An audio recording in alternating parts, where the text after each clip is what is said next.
Hey, hey, hey, what's up? Assalamu alaikum and welcome to the Mad Mamluks. My name is Sim. How is everyone doing? I have Sheikh Amir Saeed Assalamu here, alaikum, everybody. Good to see you guys. and there's Moga, our resident black man.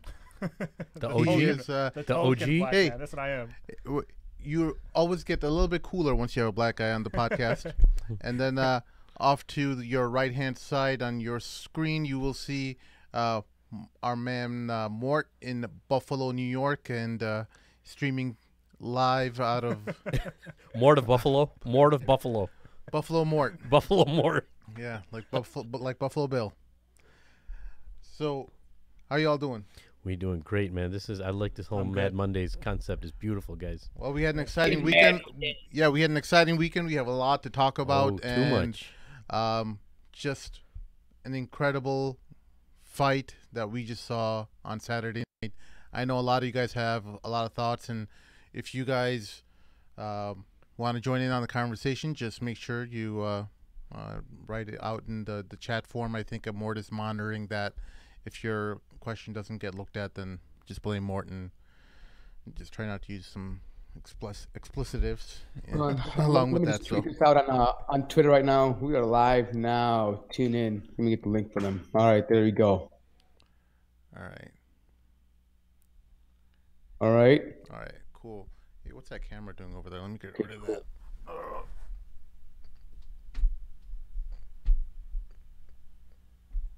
Oh, that's pretty dope. It is. Yeah, you know how Same we do ain't it. messing around, Okay. man. I am. All right. So, Khabib versus Conor McGregor. Sheikh Amir. I think we have to start off with the build-up. Yeah, we You have to start molecular, man. You got to start way before the fight, because the fight, before the fight, was very interesting to understand what happened during the fight and after. yeah. But before the fight, one thing that I sensed from the press conference when Conor McGregor was wearing his red plaid suit, which people think was beautiful, I think it was ugly. No, But his suits are amazing. No, Dude. that one was ugly. His Well, suits are Just, hey, don't give him any credit right he's, now. an, Okay? he's an Islamic scholar, so No, I'm not everything Islamic. everything they think is cool is automatically. Yeah, I not mean, look cool. at him. yeah. Look at him. He's wearing a thobe right now. I know. Yeah. How dare I? you're Yeah, like 11 so- years behind. No, but by the way, though, speaking on that, I don't know if you guys saw this, but after the fight, Khabib goes home and puts on a thobe and watches the replay of his fight Yeah. eating pizza. Oh, Oh, that How was dope awesome. is that, Boys. bro? Yeah. Ah, I saw a Yeah. picture of that. The one with Yeah. him in the mosque, right? No, he was at his No, house. He was no, watching he it was on at the his big house. Oh, screen, no way. I didn't see rewatching that. the fight. Okay. He was with his family and friends, and they were grubbing on pizza. It was typically like our Friday nights, boring, a bunch of dudes sitting around watching UFC, right? Yeah. Pretty much identical to that, right? It's just that he won the fight. Yeah, that's Yeah. pretty dope, dude. But I think that whole pre-fight thing, when him trying to bully, what's his name around Habib, he tried really hard, and what Wait, I sensed so from is it, his name Khabib? Habib. It's It's spelled as It's Habib. That's Habib. how they spell it. Okay. So Actually, Habib, I think his full name is Habib Nur Muhammad. That's yeah, how it's it Nur actually Muhammad is. originally. Yeah. Yeah. Okay. But- and from now on, his last name is Nurmagomedov, like Armageddon. Nurmagomedov. Why did Right? you say Habib? We coined it Armageddon? first. Nurmagomedov. I think it's harder to say now, though. His last name is really Norgamedin. hard. Well, let's say Norgamedin. All right. Yeah, Whatever. Nurmagomedov. I think that Conor McGregor was. I was looking at his face and his body language. I rewatched it over and over. One thing I sensed is that he was trying really, really hard. He usually gets reactions out of his opponents. Conor McGregor does. At this time, he wasn't getting the reaction that he wanted, so he kept on trying harder and harder. And then he started bringing up a whole bunch of. He does his research. You know, you have to give him that. He does research, background. And he thought that he was going to be able to make Habib crack. Habib didn't crack. Habib was, I think that there's certain things that he shouldn't have went down, but when you're in that situation, people are watching you, feel like you have to defend yourself. So he kind of tried to defend himself. Obviously, there's that language barrier. He wasn't able to retaliate the way that an English-speaking person would as their first language. But he held it down. He held it really good. Cold death stare that he had in his face. What's his name? McGregor, when he was up in his face in the face-off after that, the press conference, the pre-fight press conference, he was like, "I won't touch him. I won't touch him." Yeah. Time out, dude. What's up? You missed the greatest line that he said at that press conference, dude, where he was like, Conor was like, "My people, McGregor name, we defended against the Britain."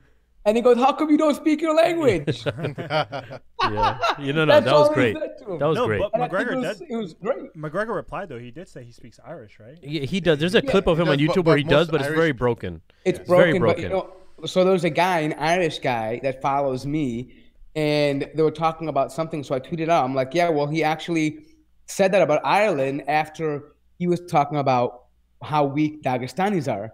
So in fairness, he responded in a better way actually and said, well, if you are so tough, why don't you speak your language now, right?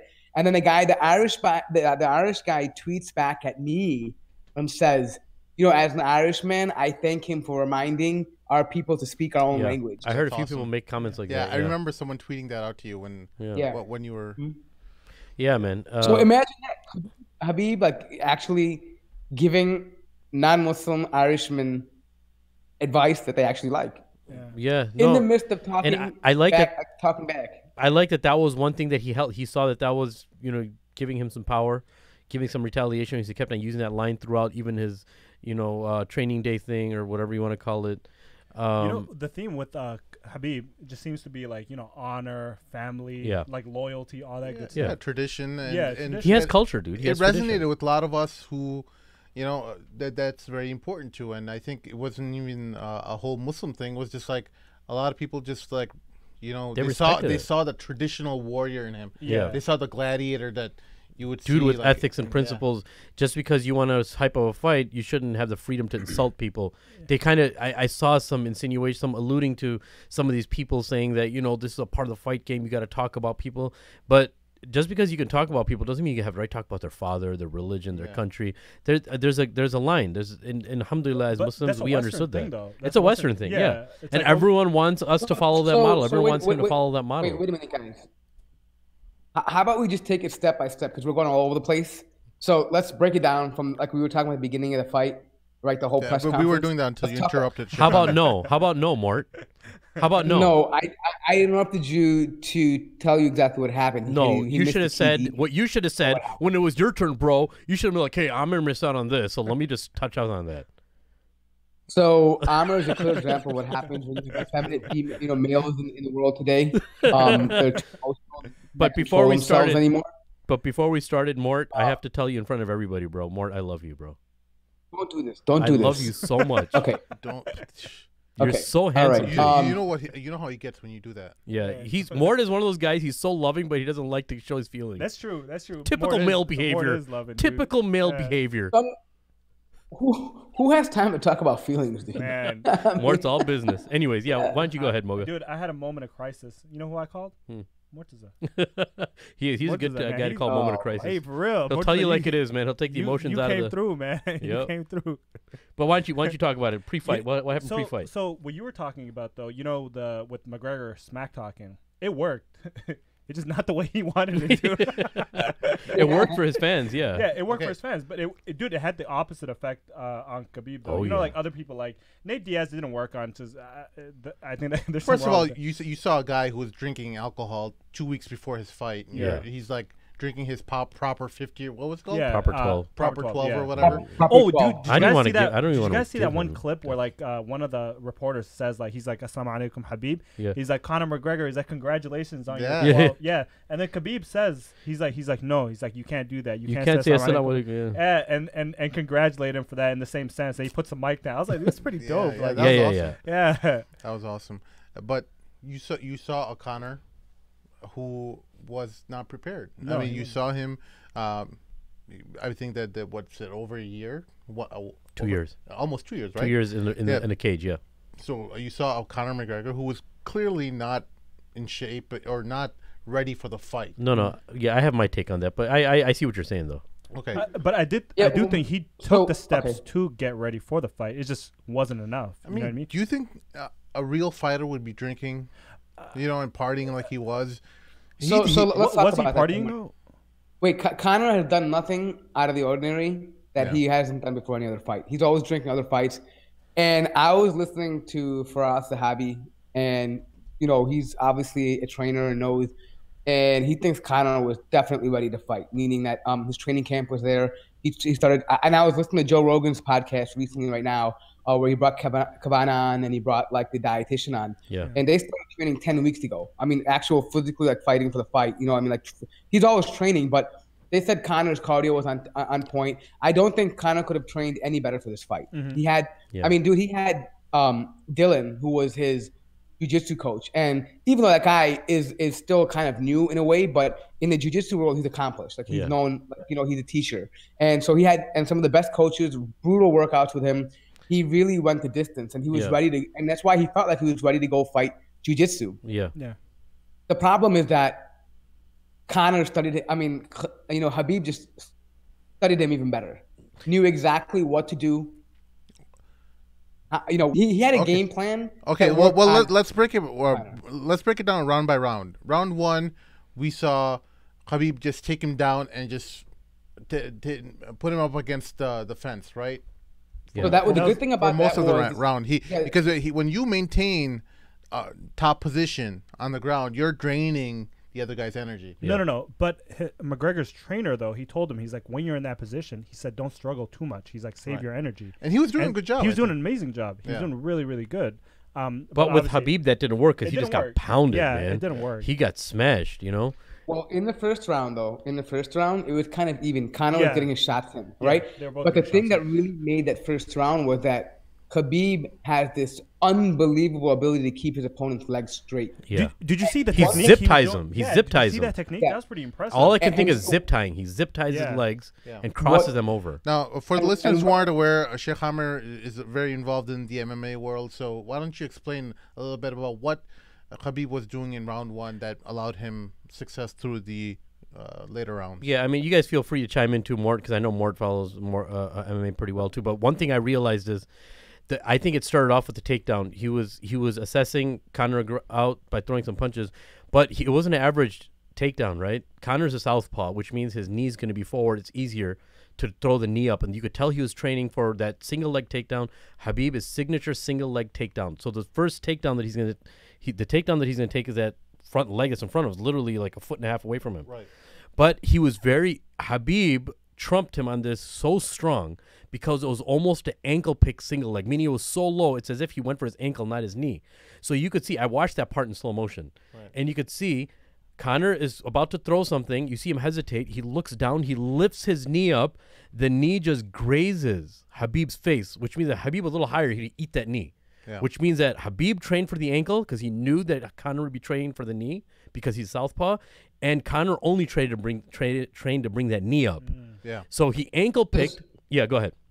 No. The thing is that if you heard during Khabib's training, it kept telling him, keep your chin down. Yeah. Keep your chin down. Yep. And there's a reason for that because Conor aims for that button, and they knew that Conor was going to bring that low leg up because naturally, when you have a guy who goes after a single leg takedown, right, your first reaction is to train your fighter to knee that guy if he comes in, right? So you can at least push him off balance, and if he does tackle you, you've got a knee between you and him when he falls on you. Yes. So that what that does is instead of zip tying the guy, essentially keeping his legs straight and holding him like a python grip, they teach them to actually use their legs to push off their body so they can't get that one leg. Because the idea is when the guy is on top of you, you don't want him to have a full mount over you where both of your legs are underneath him. Yeah. Right. You want to have your leg free so that you can kind of twirl and twist. Otherwise, you can't move if you have your hips are planted, essentially. Yeah. If you're on your back, it's best to be in a guard, right?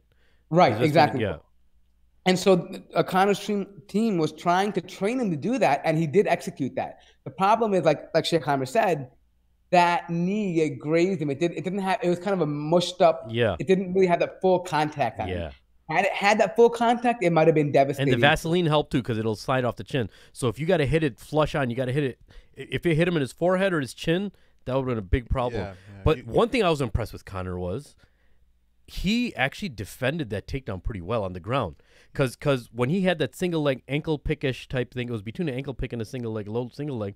He brought it up like this, so Conor's foot was kind of in front of him, knee was in front of him, and he grabbed behind Khabib, if you noticed. Yeah. And that doesn't allow Khabib to push forward, but that grip wasn't going to stay there for too long. Yeah. You know, that grip, it was gonna end eventually. You know, so I was actually pretty impressed. He knew how to defend that pretty well. And you could tell that, you know, he's supposed to be a brown belt or whatever, but dude, if you're a brown belt, if you're a black belt, when it comes to Khabib, the guy just his brute strength and his control that he has over people, you got to be real good to deflect that. I always hear, you know, Khabib, his style of fighting is Samba. How is that different than Jiu-Jitsu? Sambo, yeah. Sambo? Yeah, it's different than Jiu-Jitsu because it's not Sambo. It hasn't evolved as much as Jiu-Jitsu. Jiu-Jitsu evolves almost on a regular basis. Of as far as like you look at 10th Planet Jiu-Jitsu, you know they're evolving on a regular basis. Before, you know, Jiu-Jitsu didn't even focus on the legs. Then you have like John Danaher. You know, he was on Joe Rogan's podcast and he broke it down beautifully that before legs were actually attacking the legs and leg locks were actually looked down upon in Jiu-Jitsu. It's if everything failed in your Jiu-Jitsu game, then you would go for a leg lock. But now his team is all about like they're known as a leg lock, you know, team basically. And so every Jiu-Jitsu all changed. Sambo there's some striking involved. There's full contact Sambo, there's regular Sambo. Sambo is kind of like there's something called submission wrestling. I think it's closer to submission wrestling than Jiu-Jitsu is. Okay. Submission wrestling is kind of like wrestling.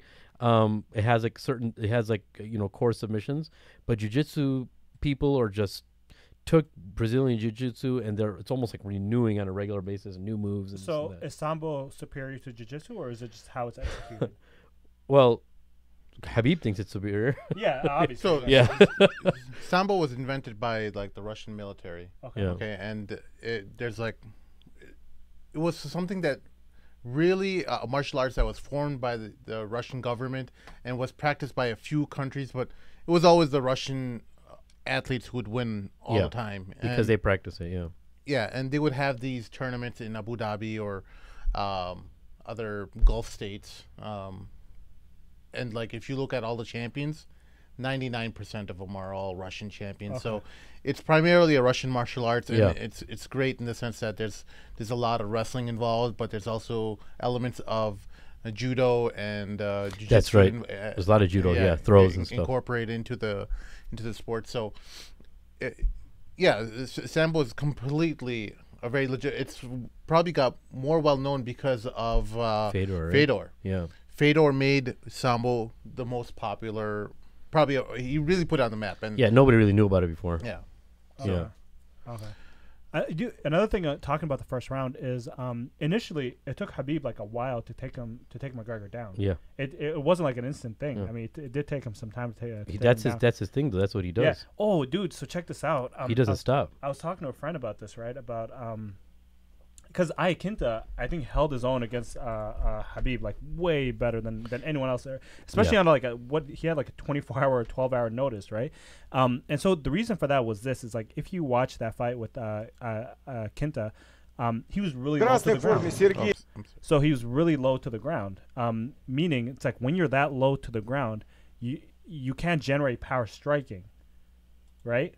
And so that's how he was able to stay in the game for so long, because he went all 5 rounds with Khabib. To be honest, Khabib didn't look that good in that fight anyway. But McGregor tried to do that in this one too. We got to talk about right? you, Moga. Go ahead, dude. No, Khabib, he did. Well, Khabib didn't train for that guy. Dude, for a guy that was like a 12-hour dude. But then you could say I can't. But he was on the card anyway. He was already trained. He was on the card too. Oh, was he? Yeah, he was on the card. He was in for a 3-round fight, but he fought for a 5-round fight. Oh, okay. Yes. I thought he was just called trained, up. but No, he was in actually- training condition, man. He was good to go. And just because someone's ranked number 12, it doesn't mean they're like really number 12. Even there's so much debate about how the rankings are. Dude, Iaquinta's a great fighter, The dude. difference He's between a number great 12 fighter. and number 1 is like fractions. Yeah. Just He's small, a tiny great fractions. fighter. Just- He's a Really? great fighter. He's a yeah. wrestler, right? Isn't Yeah, that his yeah, background? wrestler. Okay. He, Weidman is one of his training partners. Matt Serra's is one of his coaches. Longo. Those guys have got a great team, dude.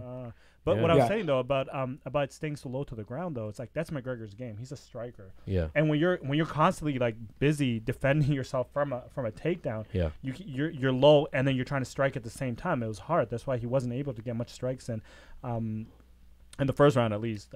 You guys go. Yeah, ahead. no. If you notice that, like, Conor usually has a rhythm that he gets into, Yeah. right? And it's interesting to note because if you watch both of them fight, both of them in the beginning of a fight, they like to lead. Yeah. Mm-hmm. They're Both pressure of them. fighters. They're moving forward, both of them. They want to control the center, right? They want to dominate the fight. So when the fight started, I was curious to see who was actually going to take the center. Exactly, my And man.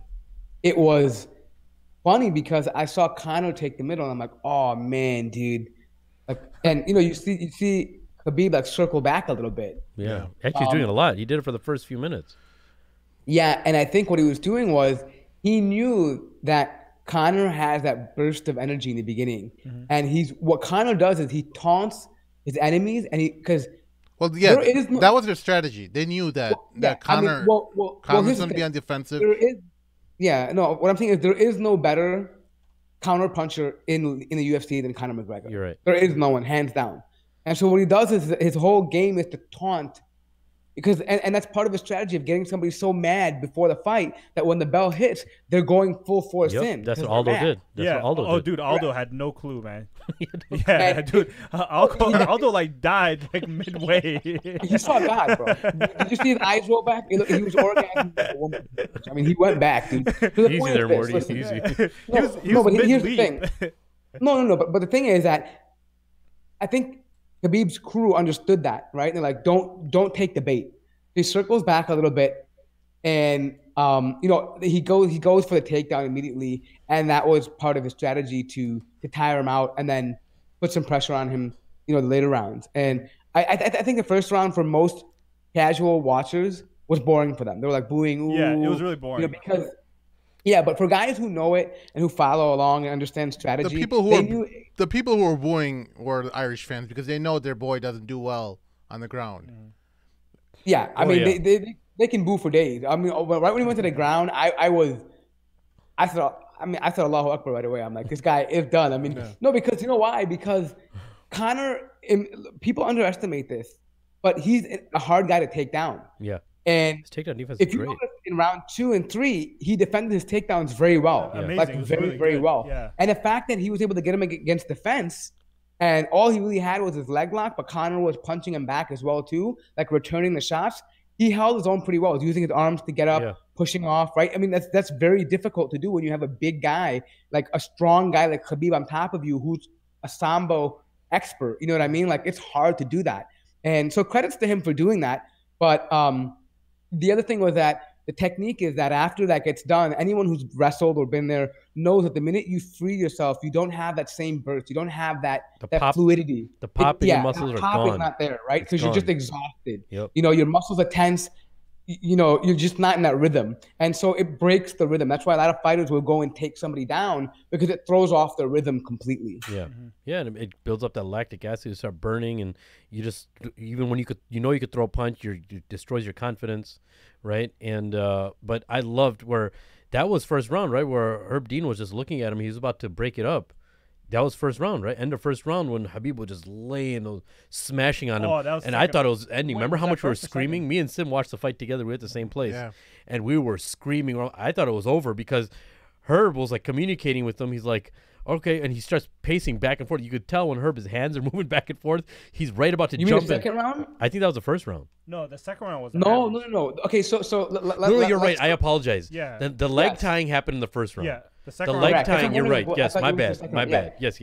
So that's come to the second round where second round was great. Conor comes out strong, right? Because he's on the front. Hey, oh, there we go. Okay, now you can see me. For some reason, my screen was not showing on the. You're back now. It's good. Anyways, so Conor comes out fresh the second round, right? And he goes, and what does he start doing? The typical thing he knows how to do. Those chest kicks, right? Those high kicks in the front. And he works that very well against everybody. Yep. Like, a lot of people fall for that because what happens is people don't realize, but Conor's game is when he does that a couple times, he's enticing that person to throw that overhand right? And to come into him. And Conor's a lefty. So he knows that he's waiting for that to happen. So right when someone comes in with an overhand right, he's going dead on the button because that whole left side is open. Yeah. But he, like southpaw, toe to toe, takes on the chin, gives it back. Right? I mean, amazing. The fact that he took that. And then you're right. In the second round, when Khabib really puts it on him in the second round, like knocks him down, like on that punch, the overhand right. Yeah. That punch was monster. Where did that come from? I don't even think Conor knew what happened at that point. He didn't even expect. No way. No one expect. I didn't expect that.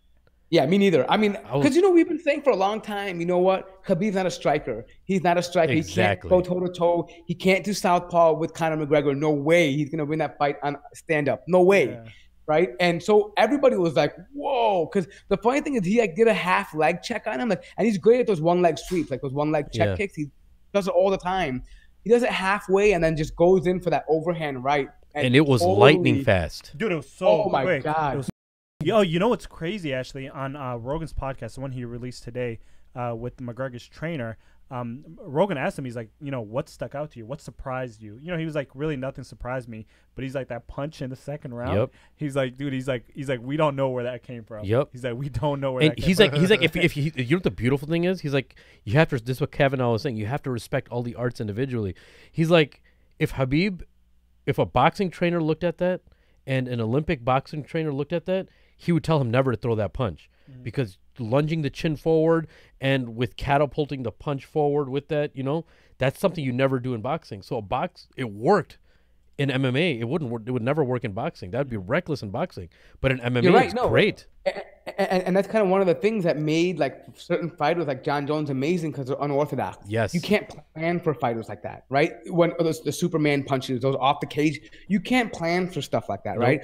You have to be it's training and athleticism that you're embedded with when you train. Yeah. And that's what Khabib displayed. But the other thing is, yeah, I think we're lagging for a moment because I can see the people saying we're lagging on the YouTube live for a moment. I don't know if it's your computer or the internet. I don't know. The internet. No. Yeah, well, I think we're breaking the internet now. Breaking the internet now.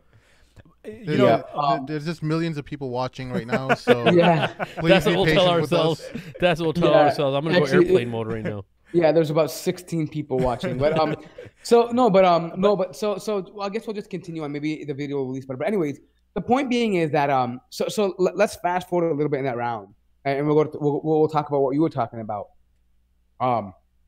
When Conor was on the ground and Khabib had that was mounted on top of him, right? Yes. I was almost positive that Herb Dean was going to call that. Like, I don't understand how it didn't happen. And then in my mind, I'm thinking, I know why he didn't call it, because they don't want Khabib to win that. Like, they want it to go long as possible. Dude, they don't. I'm thinking about this rationally, dude, and we'll talk about it a little bit more afterwards after we break down the fight. But I have my reasons for believing why that fight took so long and why he got away, what Conor got away with more than 7 or 8 fouls easily throughout the whole fight. Right? And we'll talk about those fouls a little bit later on too. So that's second round. Do you want to go into the third round? Because for me, second round was monster. I think second round was probably the best round. Second round was Like, great. Second and fourth, obviously. Fourth, yeah. well, I mean, fourth was the best one because he choked him out. You know, tap, tap, tap. Yeah. But I mean, but no. But in the second round, though, Murtaza, what was happening is there's videos afterwards like that were released. Habib was talking to McGregor. Yeah, in the he second was. Round. Did you guys? He see was. that? Yeah, talk now. He's Let's like, talk yeah, now. he's like, let's he's pounding talk him, now. throwing elbows. Let's talk now. Yeah, but you know what happened at the end of that round, right? There's a clip of this out there too, right? McGregor. I don't know if it happened just after the second round or if it was the first or all the rounds, whatever. But what would happen, you know, like normally like fighters at the end of the round, they'll kind of shake up, whatever, right? They'll just be like, oh, you know, good stuff, and at the end of the whole thing, they'll probably hug or something, right? But this time though, McGregor was trying to shake up with Habib, and Habib wasn't having it. He was kind of flinching. He was like, he thought he was trying to attack him. Yeah, he was trying to touch gloves. That's how you know, like, to this guy, it wasn't just a fight. This is like he's fighting for like his clan or whatever he's fighting for. Bro, did you hear him? Yeah. I'm gonna kill someone. Dude, that's what he said. Dude, this guy is nuts, dude. These Russians are. Let's pause for a minute. Look. Wait. Let's give a little bit of a background about Habib and where he comes from, so people understand this. He comes from even people who are. Go ahead. No, just he comes from Russia. There's no background that's needed. Well, no. Wait, he comes from the North Caucasus region of Russia, which is a predominantly Muslim territory, and they were the vanguards against the Russian Empire during the Ottomans. Like, they were pretty much anyone would come in. His great grandfather, was a chief deputy for Sheikh Shamil, Imam Shamil, who was actually a like they call him the Salahuddin of Chechen, like of the Caucasus. And this man was like would defeat all of the invaders to the area. I mean, the story is crazy. I don't know if I keep going, brother. Keep going. It's beautiful. Oh man, this guy. Imagine this. He studied. Generally, the Chechens are very religious people, The man was, when he was born, he was of weak stature. Okay. But he was very strong in his religion. He would attend the mosque all the time. He would excel in Quran and Hadith, and his father actually used to drink. So I'm sorry. What's no, wait, we're talking about his grandfather, Habib, or his grandfather? No. We're talking about Imam Shamil. Okay, and this is like So Habib's great grandfather was this man's right hand man. I mean, a chief, like to as a military officer. Okay, but I'm giving you a background of the kind of people they are. So Imam Shamil, his dad used to drink. So one day he got so upset as a kid, he pulls out his dagger and he says, "Wallahi, I feel like killing myself every time I see you drink." Allahu Akbar. And that affected his dad so much that his dad stopped drinking. Allahu Akbar. So he goes on, and the family became more and more. I mean, they're generally practicing. They have a huge respect for religion in the Caucasus, but they became more practicing, right, because of him as well. So one day, some of the students in the region around him were jealous of him excelling in Quran and Hadith. And so they got into a fight, and they're very tough people. So the fight ended up where he got beat up and he actually was stabbed. Okay? In their tradition, anyone who goes home and tells somebody that something happened to them, they're not men. So what he did was he crawled into the forest and he healed himself with herbs and medicine, and he came back healed. And he said that was the day that made me a warrior. Allahu Akbar. And from that day, they said he jumped higher than him. Nobody could swim faster than him. He would jump across. They were recording him, a recording of him jumping across 27-foot stream, meaning over the water. He'd hurdle over it. They say he used to ride his horse with the reins between his mouth, a gun in one hand, and a sword in the other hand. And they said he would be able to go underneath the horse and back. Like, I mean, this is how strong this man was, and he would repel all the enemies. The Russians said that, there's no way this man is a Muslim. He had to be an offspring of an Avan king, like a Russian king or prince, who went to Persia and had married a Persian woman, and this is why he is the way he is. But he's originally a Christian Russian. They didn't want to believe that he was a Muslim, right? But they would come and meet him anyways. But the story is that Habib's great grandfather was this man's military right hand man, and so they grew up in a long line of family, like men that were military men and very tough in the Caucasus. I mean, the region, the terrain of this area is extremely brutal. The winters are bad. I mean, the food is scarce. I mean, it's just a very brutal region. And so anyone that grows up in this region is very tough by nature, because nature isn't kind to you in that area, right? I mean, there's videos of Habib at being, 7 years old or 9 years old wrestling a bear. You know what I mean? This is the kind of people they are. You know what I mean? And for them, and then speeding up later, you're talking about 2 wars where they fought, like against Russian invasions, separatists. I mean, these people were in hand-to-hand combat, literally, right? I mean, for decades, and they're extremely tough people. Yeah. And so this is his background. So they're religious and they're tough and they fight for their religion. So you're talking about a guy's religion, country, and family to a guy who grows up for generations. This is the only thing sacred to them. So this is the only reason why they live. I'm gonna put it out for the viewers, so anyone who hasn't seen Khabib and his when he how old was he? You'd say probably like 7 or 8. He's supposed to be something like 9 years old. Yeah, he's fighting. Inshallah, Habib hears what you were talking about him, bro. He's gonna love you so much more. Inshallah, yeah. But yeah. So the viewers right now on YouTube are watching Khabib as a child fighting a bear.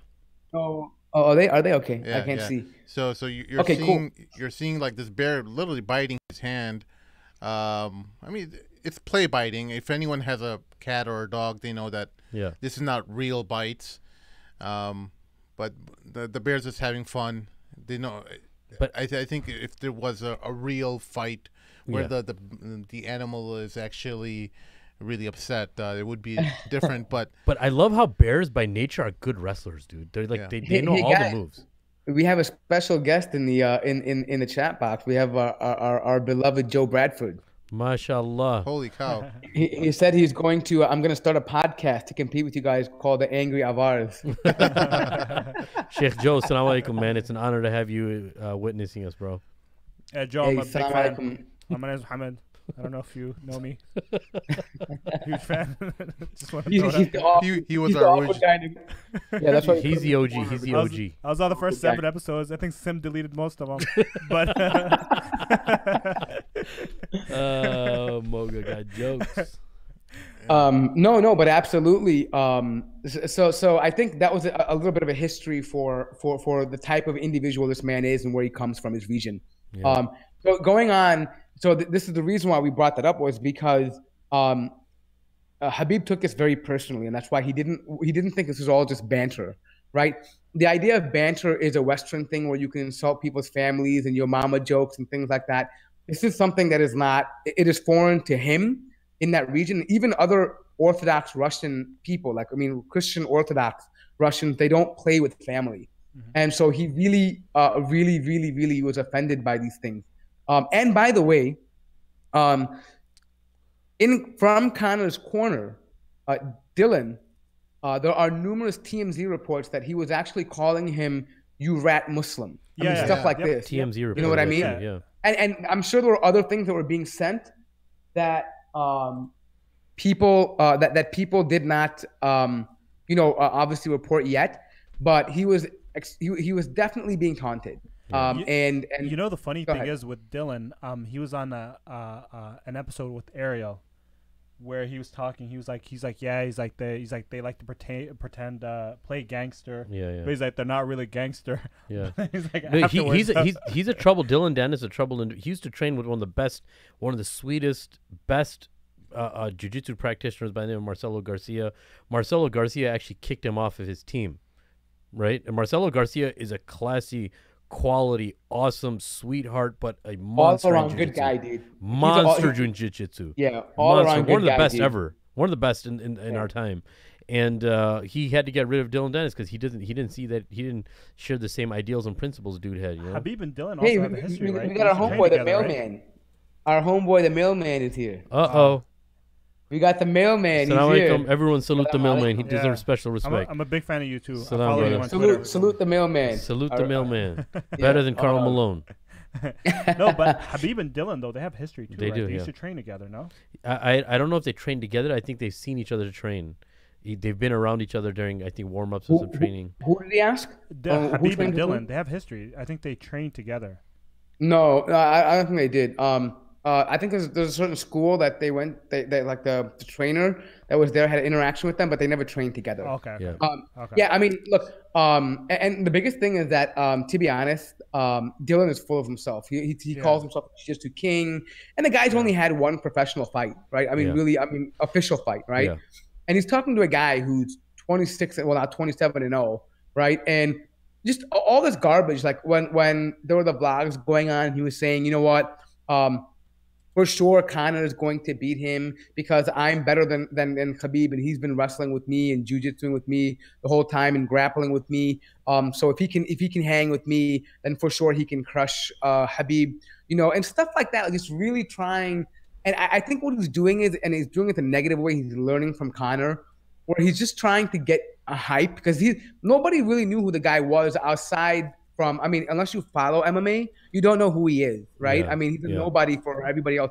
People kept calling him the hype man. They didn't know that he's actually a coach. Like they didn't know that he's actually even a fighter. They didn't know that, right? I mean, that's why they were like, oh, people were like, oh, why did he go out and attack a civilian? I'm like, guys, this man is That a was the fighter. beginning, Like, yeah. I mean, like you guys don't understand what happened. Like there's a lot of stuff, bad blood here, I think even at one point he was with Conor when they came up on that bus incident. I think he was with him, during that thing on the plane with him. That's yeah, crazy. and so yeah. I mean, so that's why back to the second round. That's why Khabib didn't want to touch gloves or shake no handshaking at all Yep. with him. Yep. Even He just wanted to punish him. McGregor said at the end of the second round, he's like, it's just business. He said that to Habib. You know telling him what that, though? like this is He this scared is a the heck show. out of him. No, this is a show. I mean, that's what it is to McGregor. You know, Yeah. he's No, the no, no, no, promoter. no. I think what happened was he got humbled and he knew he was in trouble, so now it's a show. Yeah. If he wasn't in trouble, he would have been talking the same junk he was doing before. Yeah. Yeah. All throughout the end of the fight. But he knew the moment. I think he was begging for mercy when he said that. And not only that, dude, he didn't realize how awesome Khabib was. Like, I'll tell you one thing. The reason why Khabib is awesome, even against strikers, like Conor McGregor, like, I think that Conor McGregor was prepared. But the thing is, when you're such a takedown artist and your grappling is amazing, your confusion of your hands and your takedown defense, there's a big blur now. You're no longer that striker anymore because you don't know what strike you're going to throw and when you're going to get taken down. So even awesome strikers become weak strikers with Khabib. saw this really Takbir. well. Allah. Allah Akbar. Akbar. Allah. Guys, show some passion. I'm pretty passionate Yeah, right now. that's crazy. Yeah. You see this against the fight and Habib's fight against. I just said Edson takbir in my own Barbosa. thing, but yeah. I know. I said Allah. No, I just realized. Takbir. No. Don't worry. Allah. Nobody does it when they say something. They hear it when someone else says something. But anyways, go ahead. No, but in Habib's fight against Edson Barbosa, like dude, he like completely manhandled Oh him. my you know god, what he I mean? It's massacred. like, Dude, I felt sorry for him. man. Dude, Barbosa's a big boy. Like he is. He's a big. monster. You You know what that happened was to like, bro? fight? When I was watching that, I was actually contemplating stop watching the UFC because it was such a barbaric beating. I was like, dude, why am I watching you this know, sport? he told Khabib told Barbosa to quit. In that fight, he told him stop. Yeah, he said to Michael Johnson too. Yeah, Michael Johnson. Yeah, too, and the thing is that he people think he's being arrogant, but he's not. He doesn't want to hurt the guy. That's so Like, cute. I don't want No, to it's hurt you. serious. You know I Like, deserve this title. Like Michael Johnson. You know I deserve. Just give up.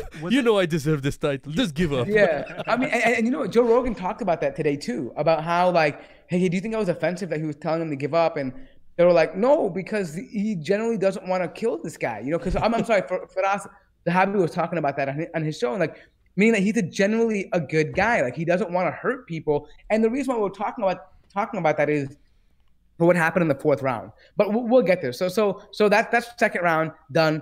Third round, where I was like, wow. My heart was pounding out of his chest. Man. This is I mean, this is the round Conor- that everyone thought that Conor may have pulled one off, and he So- may have so- one off. No, for the listeners who don't know, Khabib is known for not losing a single round in his entire MMA career. Yeah.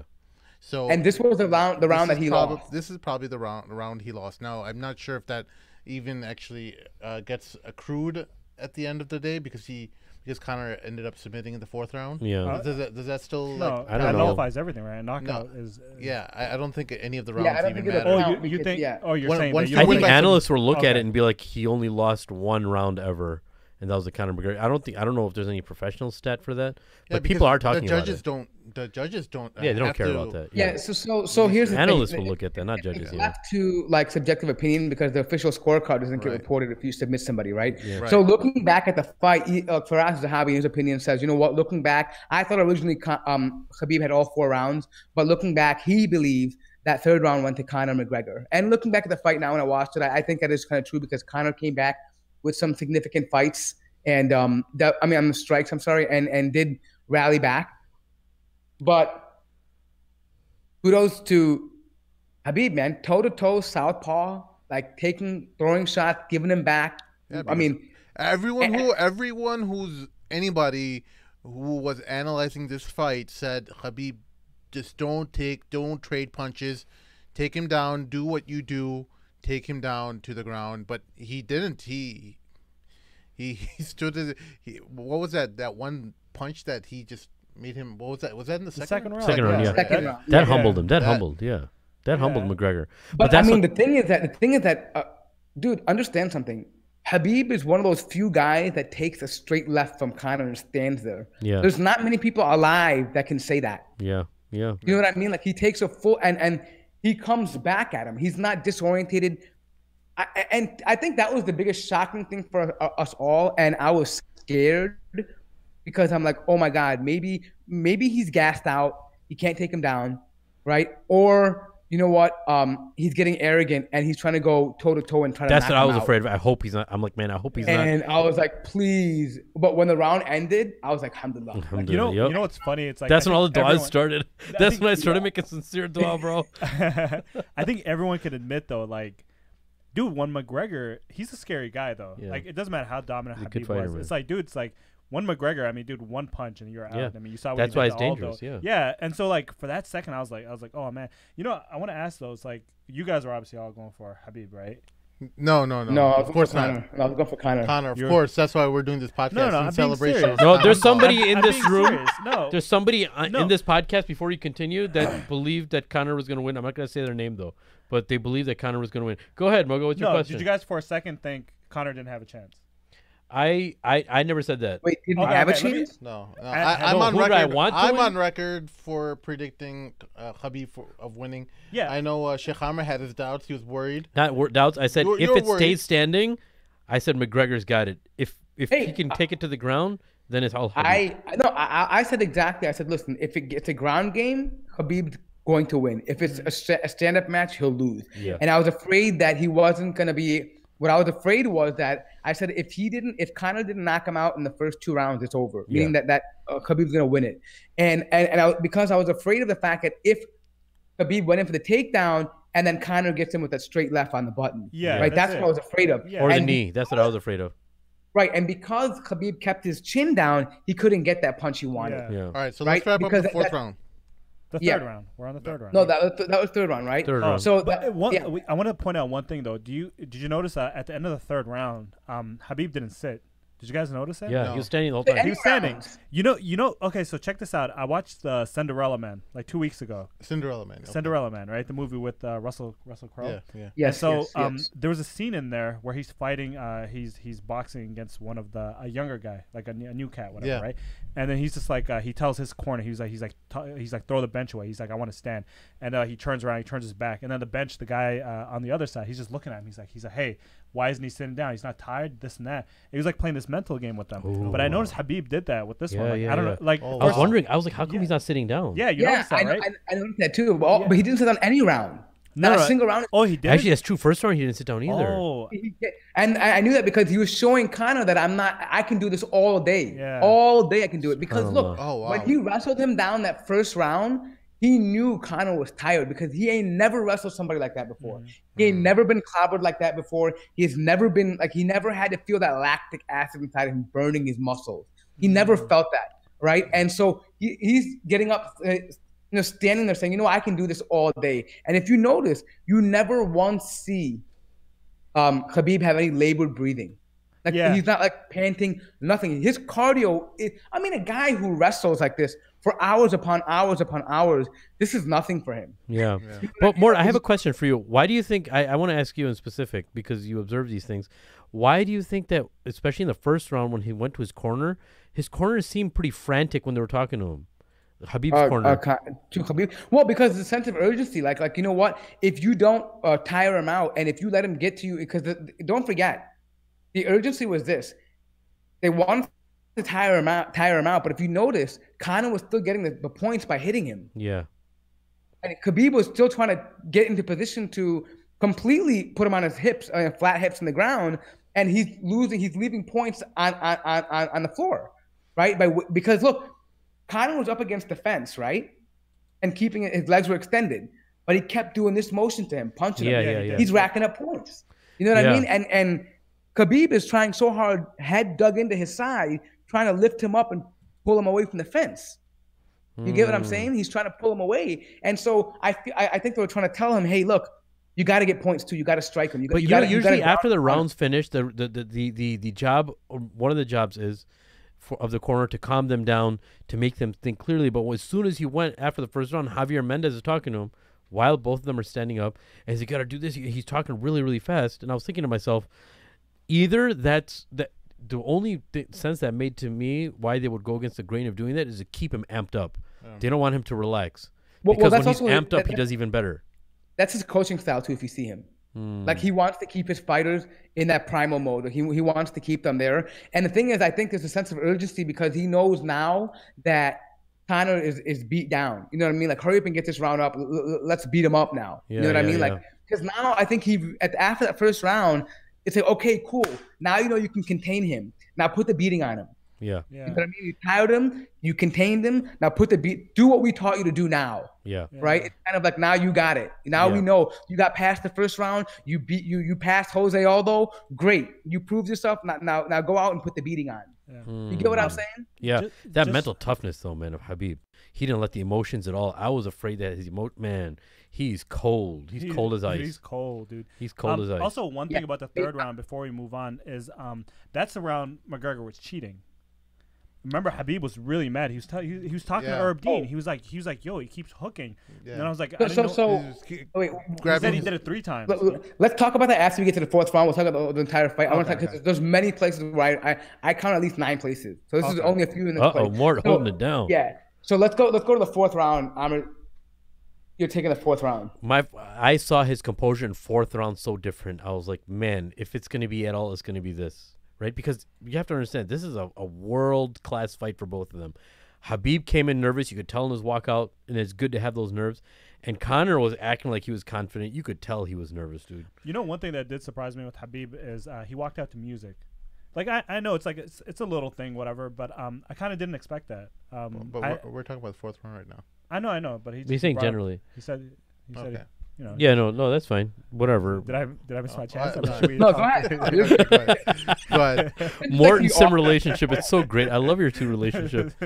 It's like he's like your older brother. He's not. He's my younger brother. But I just noticed that though. But I don't know. I mean, it's not really relevant, I guess. But you know what I mean? Like he walked out. You didn't expect it, basically. I didn't expect it. Yeah. You thought he was. You know, it's like mashallah. I mean, Khabib. I think he's relatively like practicing Muslim and everything. You know what I mean? I kind of didn't expect that. What's wrong with music though? I don't know. I'm under the opinion that's haram. So well, that's your opinion then. That is my opinion. But I mean, I guess it's cool, bro. I mean, there we go. Don't you think it's something worth knowing, so bring it back to the 4th round real quick though.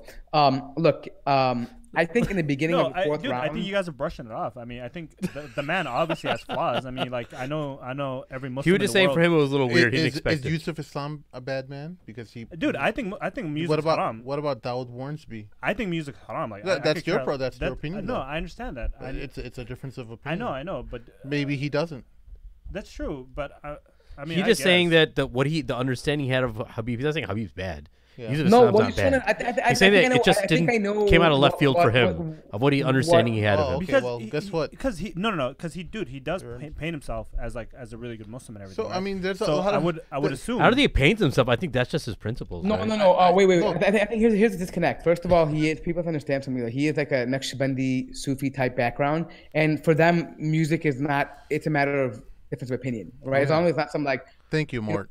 Booty thumping music, whatever. But I get what you're saying. Like for us, if you think that, why don't you talk to me like Mortaza did? This is why I don't call you when I have a time of crisis. Because Morty, yes, Morty's breaking it down for you. Call me in terms of crisis. You don't call him. Yeah, hell, I'm never calling you, Sim. I'm gonna delete your number. Just show up once in a while and come to the podcast. That's all you gotta do. No, but anyways, Morty, go ahead. Let's kind of 4th round is when I knew. Oh, I love that picture, by the way. Awesome. I'm looking, because it showed up for me where you showed him getting knocked out. Great. But anyways, so the thing is, immediately in the beginning of the 4th round, I knew that at that moment, Khabib was just playing around the 3rd round. Yeah. Like he was just really energizing, and he came out so aggressive, so energetic, and he was. If you look at his eyes, he was determined to knock him out or submit him that round. Like he knew he had Conor after that 3rd round. He knew that was it. Like I mean, we all did. We just didn't want to admit it. We were just too scared to jinx it. Or, yeah. Everyone. I mean, to be fair though, because Conor's left hand is extremely strong and extremely dangerous. Yep. So in the UFC, like any competitive fighter, your fight can change in a matter of seconds, right? Literally milliseconds. So as we you saw never earlier know, right? with what's his name? Aldo. No. Derek Lewis? Yeah, Derek Lewis in his fight. Oh, dude, that fight was so funny. Big hog. Hey, we can't repeat the stuff that he said. This is a family show. This is a family show. No, but I knew at that moment that was going to happen. But you know what? I'll be honest though. There are a lot of events that happened up until the point where he got behind him. Yeah. But I was like, listen, man, when he got him in that hold, right? I wasn't sure. I'm like, oh, it's not a complete rear naked. He doesn't have. That's what I was thinking. I was like, oh, he doesn't have it underneath the chin. That's what I'm thinking. Yeah. And I'm thinking like, oh man, he's probably gonna get out of it. He's probably gonna get out of it. But you know what's amazing is that Faraz Zahabi talked about it today. He's like, look, generally, yes, it's more lethal to have it under the chin, like on the neck, because you can restrict the breathing. Right. But what he says is that the positioning of his neck and the pressure on his chin, It cut off the blood. Not as, but it's the carotid artery, right? So you're actually cutting blood flow. Right. And he goes, if anybody thinks that it's not painful, come down to the gym and I'll do it on you. And if you're not tapping within 10 seconds, I'll pay you $1,000. Yeah, but not only that, Like, it's a pressure on the jaw too. The jaw is pushing backwards. Well, the neck. Well. So understand this. So people don't know, when people get hit in the jaw, your jaw can move, right? And when it moves, that shock that happens is what causes some people's knees to get weak, right? And so essentially, what you're doing is you're putting pressure on that area and your neck, right? At the same time, especially when it's curved like this, and you're on the chin and you're actually pushing it inside. Yeah. So your arteries first of all, blood flow is being restricted, right? Secondly, pressure on the spine. Yeah. Right. And thirdly, you're actually disorientating that person because nobody wants to have something on their face. Yeah. Right. It's always difficult. And that's why you'll see sometimes fighters on the ground, they'll be covering somebody's face so they can't breathe, or they're disorientating the fighter. Right. You panic. Essentially, every man is to panic. But leading up to that point, though, I knew, you know how I knew when it was over? Because he did that same mistake they did with Nate Diaz. When Conor gives up, he gives his back. Yep. And he gave his back twice. Yep. And I said the first time he gave it, I knew, like, yes, alhamdulillah, I knew it. He got him. But I just didn't want to celebrate yet. But even the build up to that, did you see that side control while he was on all fours? He's on the side. Habib's on his side. And you could see, as soon as I saw that he's on his side like this, he's just putting all of his weight on him. And Conor McGregor's like shoulders and triceps are flexing. I was like, dude, what a genius. He's making him get tired so he can't use his arms to punch or defend later. And his arms were so tired. That's what Rogan was saying, that if you listen to the commentary, that he's putting all this front end weight on his arms. So in order for his arms are carrying not only his own body weight, but Khabib's body weight as well too. And that's in fourth round when his cardio is not even as good, right? Mm-hmm. Imagine all that combination of all that. Man, it was genius. So one thing Faraz was saying was that one of the mistakes that Conor made was that he tried to grab him the hand from the right hand. He should have tried to grab him from the left hand in order to grab his thumb. Because what he was saying was, let's say your opponent has you choked up, right? To get him off, you want to get his thumb, right? You want to push on his thumb so he comes off, right? So you put pressure and grab his thumb. And so he's saying he couldn't have got it because he came from the right. He should have used his left hand to pull up, like this, and pull it down. And then he goes, because what he's arguing is that Conor knew that, but he used the wrong hand. So when he comes up, it wasn't like he tapped the first time. He doesn't believe it was a tap. He was kind of come up to grab the hand, but he couldn't reach. And then he tapped out. Right? Yeah. Because he couldn't reach it. Right? So he think if he would have came with the left hand, he might have had an opportunity to break free. But he's like, you know what? Khabib is so strong in his lock that in that neck crank that he wasn't ever going to – I mean, I don't think it would have made a difference, he said. But the technique was about him trying to grab it from the left-hand side. But, that pressure was unbelievable. Unbelievable, yeah. Dude, when he ended it, even when he tapped, he still wouldn't let go. Yeah, I'm glad he didn't. And the herb had to break that up. Well, you know why? Because at the end of the day, to be honest, though, that's kind of fair and it's normal because you don't know. I mean, if they're tapping, Herb, he comes in and he taps him, right? Mm-hmm. But the fighter doesn't know who's tapping him, right? Mm-hmm. The referee has to actually come break up the fight because if he prematurely lets him go, right, then it's not a tap out. Yeah. I mean, if the ref doesn't actually say it, right? So you actually have to separate them when that happens. And that's what happens with ground and pound too sometimes. They're punching them, the ref is not breaking it up, and they wait for the ref to come and push them because they don't want to let they're looking like, what the hell's going on? Like, you know, totally. Mm-hmm. Totally, man. Yeah. So that was like amazing ending. The bully got bullied, man. The bully got bullied. Yeah. So I want to go back to Moga's point, extremely important point about the fouls that happen. Dirty play. Let him know. So number one, like he mentioned, there was, he was picking at the gloves. He was holding his gloves, hooking his gloves like this, right? Yeah. Complaining about it. You know what it was? Khabib was talking to Dean during the fight. Yeah. He was looking at him like, hey, he keeps doing this. Yeah. That's funny. That was in the second round. Yeah, so it's like 9-6 too. The whole elbow behind. 12 to 6. 12 to 6. Yeah, 12 to 6. I'm sorry, 12 to 6. Yeah, down to his down right down behind his head, grabbing his shorts, Like, he was holding him by his crotch area, actually. I don't know if you guys caught that or not, right? Kept holding the fence with his hands. And then his feet and too. then his toes. Yeah. You know, Rogan called that a few times. He was like, "Yo, he has to tell him. He has to tell him to get that off."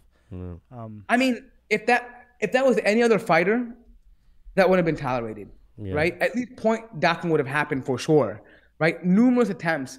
I mean, they were just real dirty play. Oh, and the illegal knee when he was on the ground. Yeah, that was the first one. He throws it illegally into his face. Yep. Yeah, you can't do that either. Just so many things that they let slide that is unbelievable, and that's why it bothers me that they're so mad about what Khabib did, like after the fight, whatever. And we'll get to that, right? But the whole thing was just dirty. Conor was just dirty from the beginning, during the fight, and even at the end. It's just dirty. The dirty fighter. I mean, and what? Actually, let me take that back. Conor doesn't normally do that. Yeah. If you look at the other fights, he fights pretty clean. Yeah. Right. But in this particular fight, why he did it, I don't know. We'll have to ask Conor McGregor not just why this he one, though. fought that way. Even the one against Mayweather. Remember, he was hitting him on the back of the head, but that was out of frustration, though. Yeah, but I think Mayweather also does that too, a little bit too. I mean, it's boxing that kind of happens, but yeah. But I mean, generally in the UFC, I'm not going to compare his boxing with his UFC fighting, right? Because it's completely different. But when I mean his MMA record, he's never been a dirty fighter. He's never grabbed the cage, or maybe he just never had been in trouble where he had to do that, scared, right? dude. Maybe he's been so dominant, right? I think maybe after that first round, he knew what he's like. Oh, okay, this is what they mean by this guy's wrestling. Okay, now I get it. This is a whole different league. Yeah. Yep. Did you guys catch anything else, like anything dirty that was going on, like anything that you noticed particularly? No, man. No. Earlier though, you alluded to something. You said Herb Dean could have ended the fight in the second round, right? You know, I don't know, man. That's always subjective. You know, when a ref. There's no way that would. No. But dude, even if he was like, dude, you have to realize this a is point could have been fight. docked. A point could have been docked. For what? For No. This is I'm talking about when he was raining down the. We're talking about when he was ground and pounding in the second round. Oh yeah. That's right. You know, you guys said he could have ended, but that's subjective, though. It is subjective. He wouldn't because it's a championship fight. Exactly. But the way he was so tense, I was like, oh my god, is he gonna end it? That's Is what he I gonna thought. end it? I was like, I hope he doesn't, though, because I want to see a good fight. You know? Yeah, the reason why I mentioned that was because I think all of these factors, the fact that they were letting this go and not saying anything to Conor, they didn't want him to lose that fight. I don't think anyone did. And the thing is, like, it had Conor been that been anybody else on the ground when Conor was getting pounded, they would have called it. Yeah. Because you could see how it almost looked like that Herb wanted to call it. Like, he was just almost like, I felt like he was about to just do it, right? Yeah. You know what I mean? But it's just, I think he realized that, oh my God, if I call it, Vegas is gonna be pissed off. Yeah. Like, everyone's gonna be pissed off. Oh yeah. And I feel like that Herb Actually, not necessarily. I don't think Vegas would be pissed. Yeah, I think McGregor was the underdog. Anyway. Well, I think McGregor was defending intelligently enough that people would give him a pass that he did not call it. They were monster shots. Because first he was on his knee and hitting him, and then Khabib stands up. Raining down from the sky. Khabib was standing from the sky and raining down and landing. I was like, oh, this is nasty. Yeah, I mean, it's a tough call. I'm glad it went on, but I think under different circumstances, the fact that he was blocking, but the shots were so powerful that those blocks, he was actually hitting himself in the face. Like, it wasn't even doing anything to him. You know what I mean? Like, it was Mario just Yamasaki would have stopped it. Yeah, he would have stopped. Who's the other guy that Dana White hates a lot? The other ref that he says the worst in the business. Oh, I forgot. He's always talking smack about him. Who, Mario's the guy with the long beard. Mario Yamasaki's no. Oh no. Who's the other guy? He's a Japanese guy, right? Oh, okay. I can't I just remember. know Herb Dean because he's like the only. Yeah, black he's dude. good, but the best ever. Well, he's actually a really good ref. He's a really good dude too. He's a fighter too. He's an ex-fighter. I mean, not anymore, but he's definitely an MMA fighter. He knows, he knows what's going on in the ring. Like, he knows when people are gonna choke out, when they're gonna pass out. He knows that stuff. But he's generally a good. But he has called bad before. Like with Faber, he's called bad before. Yeah, he has. John McCarthy's always been the best. But I was thinking, like, do you remember all the security they had pre-fight? Like, all the security standing? And I just looked at Herb Dean's face, and I was like, dude, imagine the pressure this guy has of reffing this fight, dude. The pressure that this guy has, the biggest pay-per-view ever. He's probably like, dude, what am I doing here, man? I don't want to be here right now. You know, one thing that's an interesting point. Oh, no, I was just going to say that the numbers are supposedly beating Mayweather-McGregor numbers. Wow. Yeah. No, this was the best. This was the most watched because you know there's a lot of things to talk about like with that. I mean, like sure. But you know, one thing though is like you know, the commentator, you know, Rogan, he always commentates on these fights, whatever. So it was Rogan and Dominic, right? Dominic Cruz, yeah. Yeah, and so what's funny is like in the second round, I think it's like when Khabib was raining down the hammers, right? Dominic was just like, he's like, you know, he's trying to tire himself. Calculated or something. He was just like, he's trying to not ruin his cardio or not trying to he's breathe trying to tire him out. And then Rogan's like, no, he's like, dude, he's like, I think he's smashing him. He's smashing him. Dominic Cruz is so dumb. Dominic, you're dumb. Shut up. He's getting.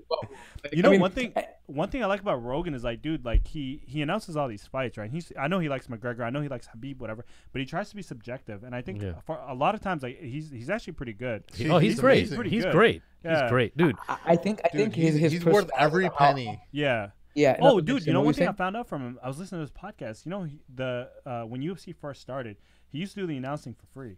Yeah. I think it was like for 9 fights he did free. Yeah, and then they asked him, it's like, why'd you do it? He was like, it was just a company I believed in. And then, you know, now look it was his passion too. You could tell. You know, a guy's good. A majority of fights that you watch with him, especially the main events, he's like, nah, what this guy's gonna do is he needs to go like this, and he should do it, and the guy does it. He does that all the time. He's really good, and that's the point of him being black belt. I mean, dude, Rogan's been a MMA nut from the beginning. People don't know he also fought. I mean, he trained. I mean, he did that too, right? I mean, the thing is, the thing about Rogan though is that. And keep in mind, when UFC started, dude, people were getting bonuses of like $10,000. Like that was a bonus to win a fight. Yeah. So there was really no money in UFC, right? I mean, remember when Conor just won his purse? What was his bonus? $50,000.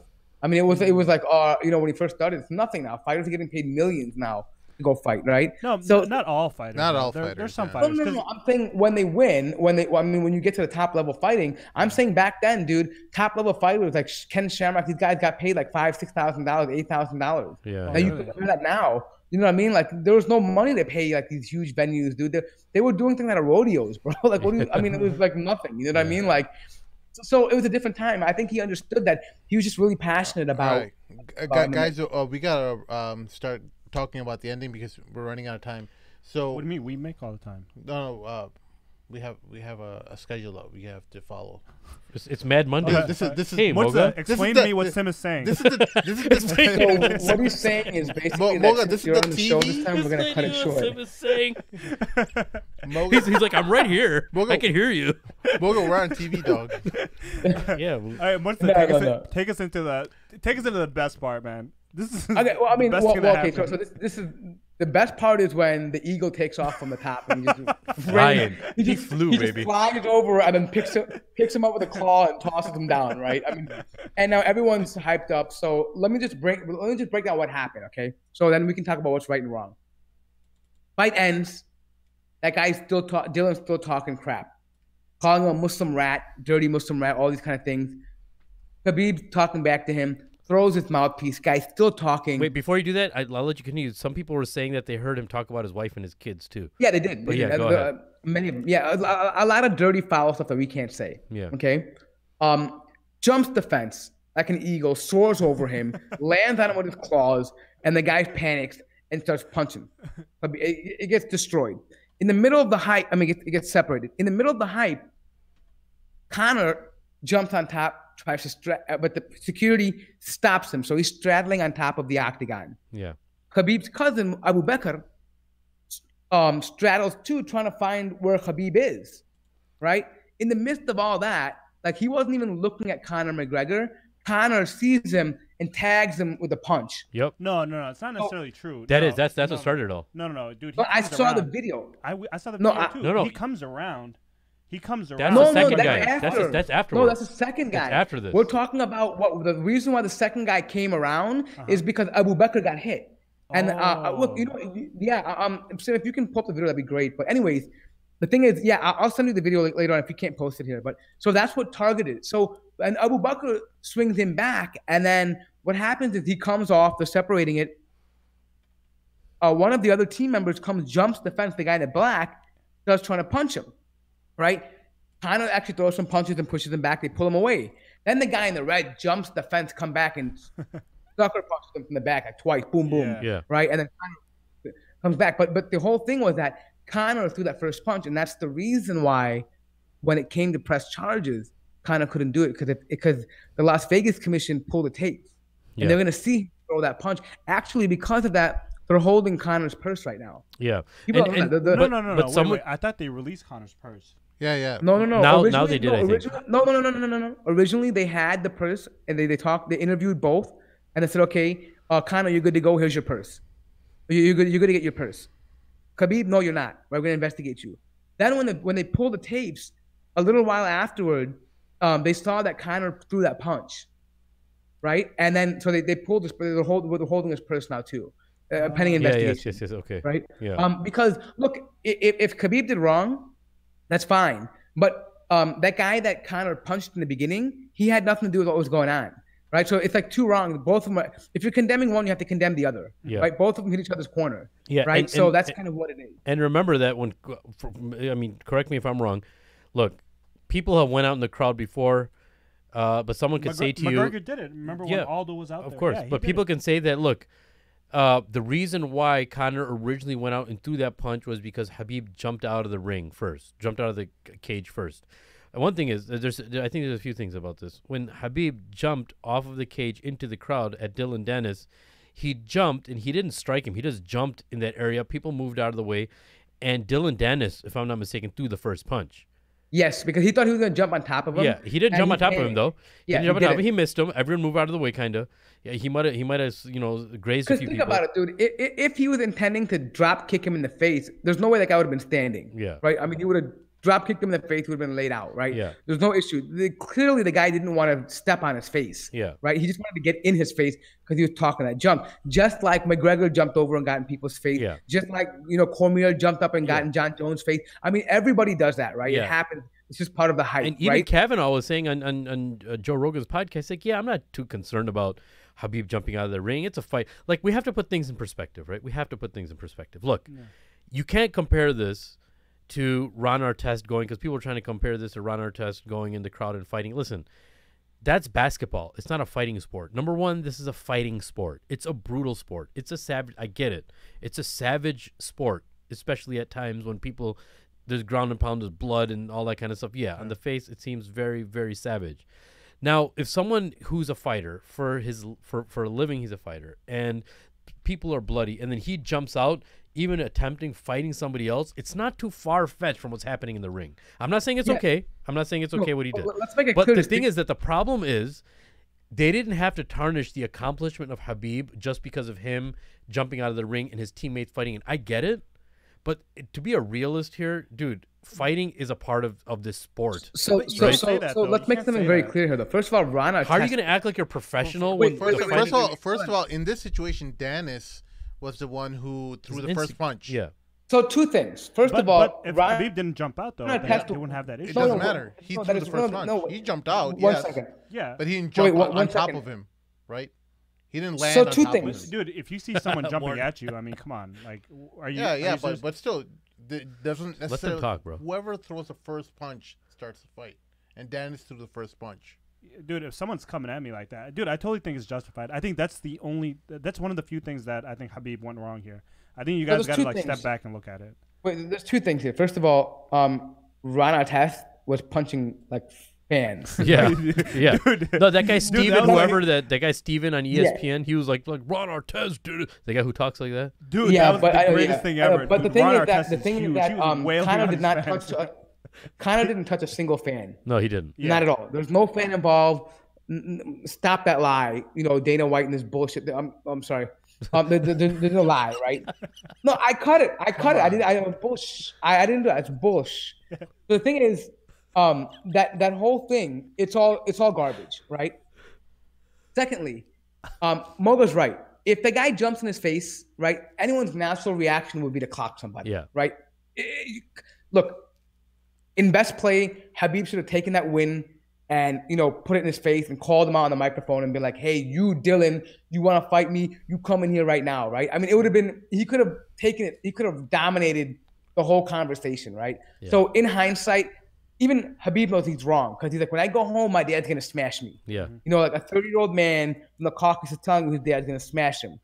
No joke, right? Yeah. So thing is, I think Moga's right about that. But legally, let's talk legally though. If he's jumping at you, right? I don't think anything happened. I mean, they can't press charges on him because he got hit. He didn't jump on the guy. But then again, legally, a guy could argue that, you know what, the guy approach was, I don't know if he's gonna land on me or not or whatever. Self-defense, yeah. Yeah, I mean, it'll just be canceling out battery and battery, right? Pretty much, right? Intent and battery, whatever it could be, right? The thing is that I don't think either of them are going to press charges. They're just not going to do that, right? So in America, you have to, the one party has to press charges for it to stick. Yeah, but right? what's his name? Conor McGregor dropped the charges. Number one, because he threw the first punch, and number two, then what happened with what's his name with the bus incident is going to get revisited. Oh. Yeah, okay. So let's just wrap up that part. No one's going to press charges anyways about that, okay, about the end of the fight. But just since you mentioned the bus thing, this is why I'm kind of mad. Because Dana White comes out and be like, anyone that was part of Khabib's crew is not going to be fighting the UFC anymore. And I was like, man, are you serious?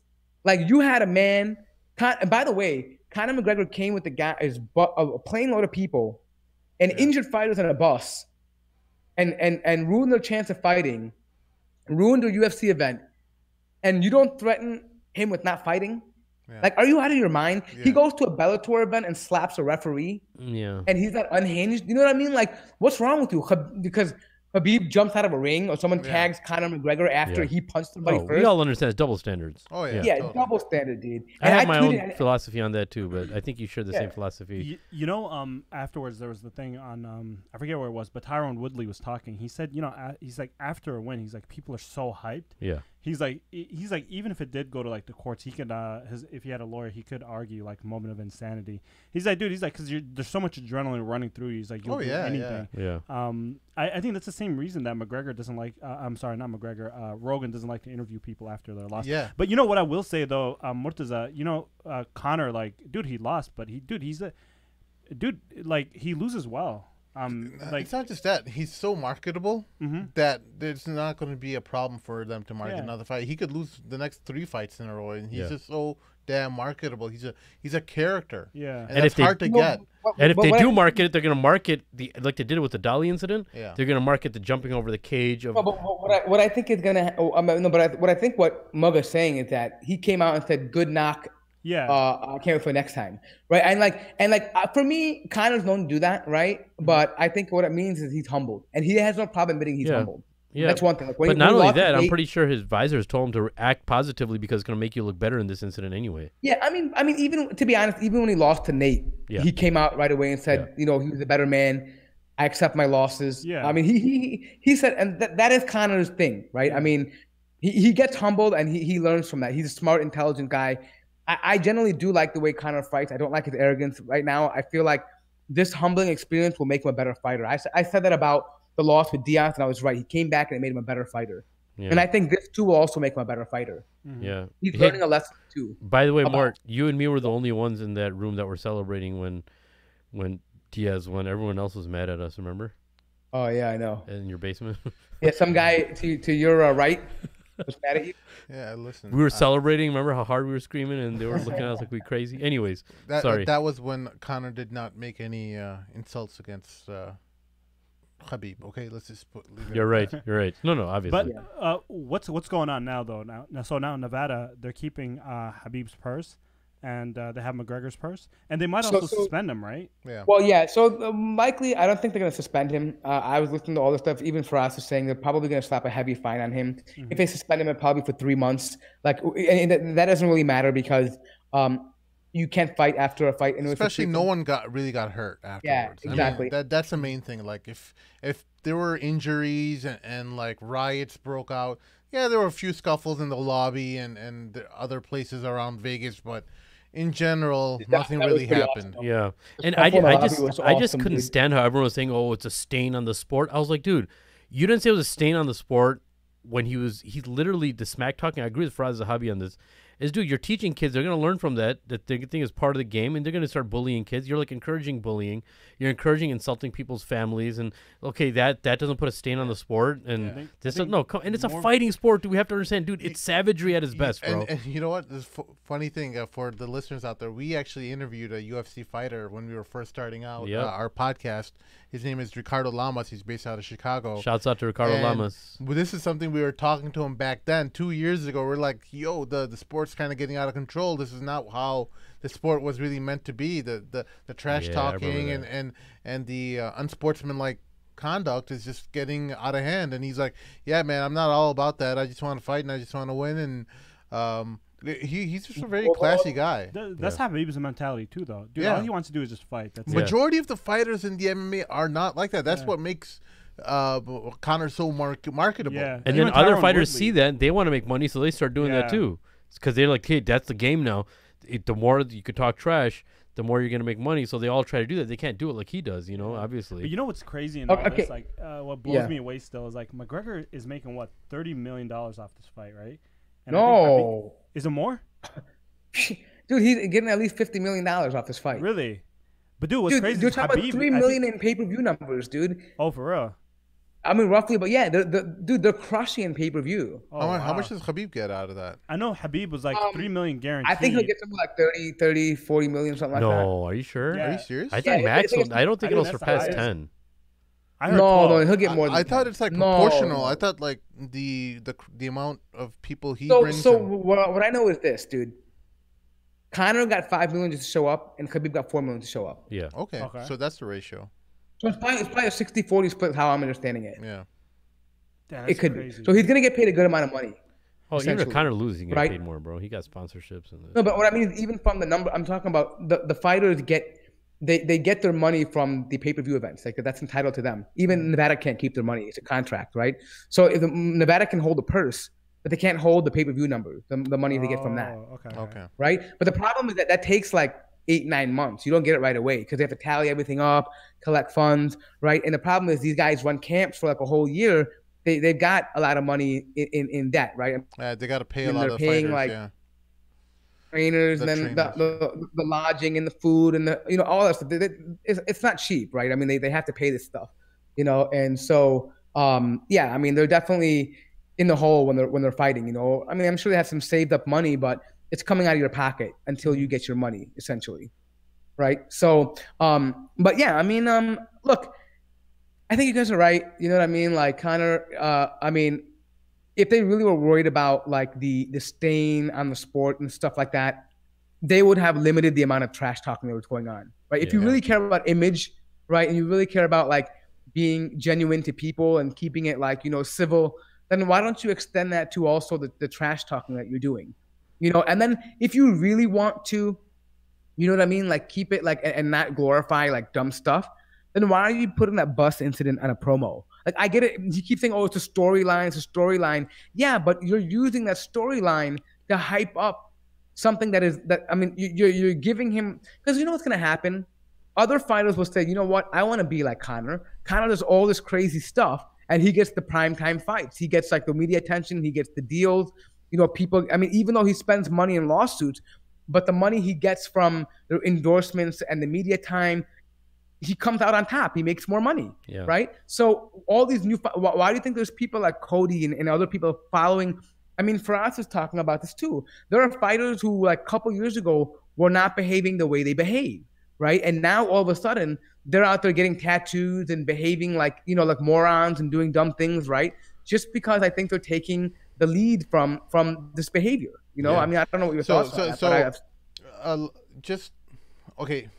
Yeah, that's all there, and we get that, but I think the post-fight analysis by a lot of the ulama and people who are like, who all of a sudden gained interest in the MMA world started chiming in. That was like more amusing to me than anything. I'm like, okay, now Sheikh so-and-so superstar scholar is now writing Facebook posts on this stuff, and like, dude, you don't know anything about the sport, and whatever you do know about it, you've heard about it from somebody else, and you hardly ever turn on like through the grapevine. I guarantee you, you didn't ever buy a pay-per-view fight.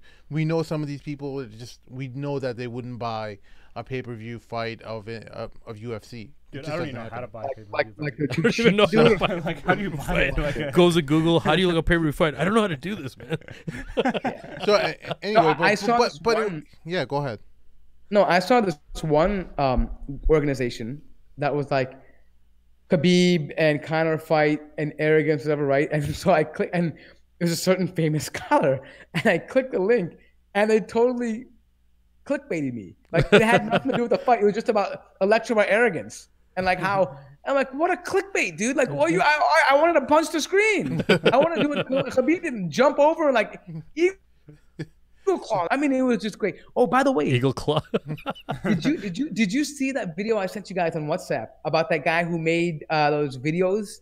Did you see that? Sim? Made what videos? Which video? Oh my God! There's a Jordanian guy from Jordan. His name is Mujahid. Okay. Yeah. And he makes it. And a lot of people are tweeting like, Brandon Schwab, Rogan talked about him on the podcast. Like, I mean, he makes these funny animations, and he made one. Oh right.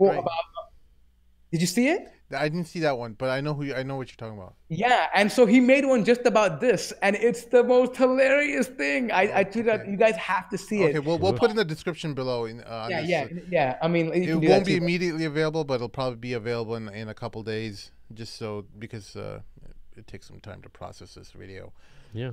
But really? How long does it take? I think it takes a few hours. So this event was pretty crazy too. Even when we were watching the pay-per-views, you got in a beer war with somebody. Remember the beer war? Beer war? Remember the beer war? Yeah. Oh yeah. You guys don't know about the beer war? Mort, this is what happened, man. Like Mort's worried. Dude, go to Buffalo. You guys are drinking beer. I left Chicago. And I think they're drinking beer now. Mashallah, did you guys fall for that critical race theory or what? Somebody was on a Facebook post. One of my friends, he said like, hey guys, make sure you bring something to my party. It wasn't even a party I was going to. Dude lives in Canada. So I'm like, I just commented underneath his thing. I'm like, yeah, and bring beer. And somebody got really upset by that.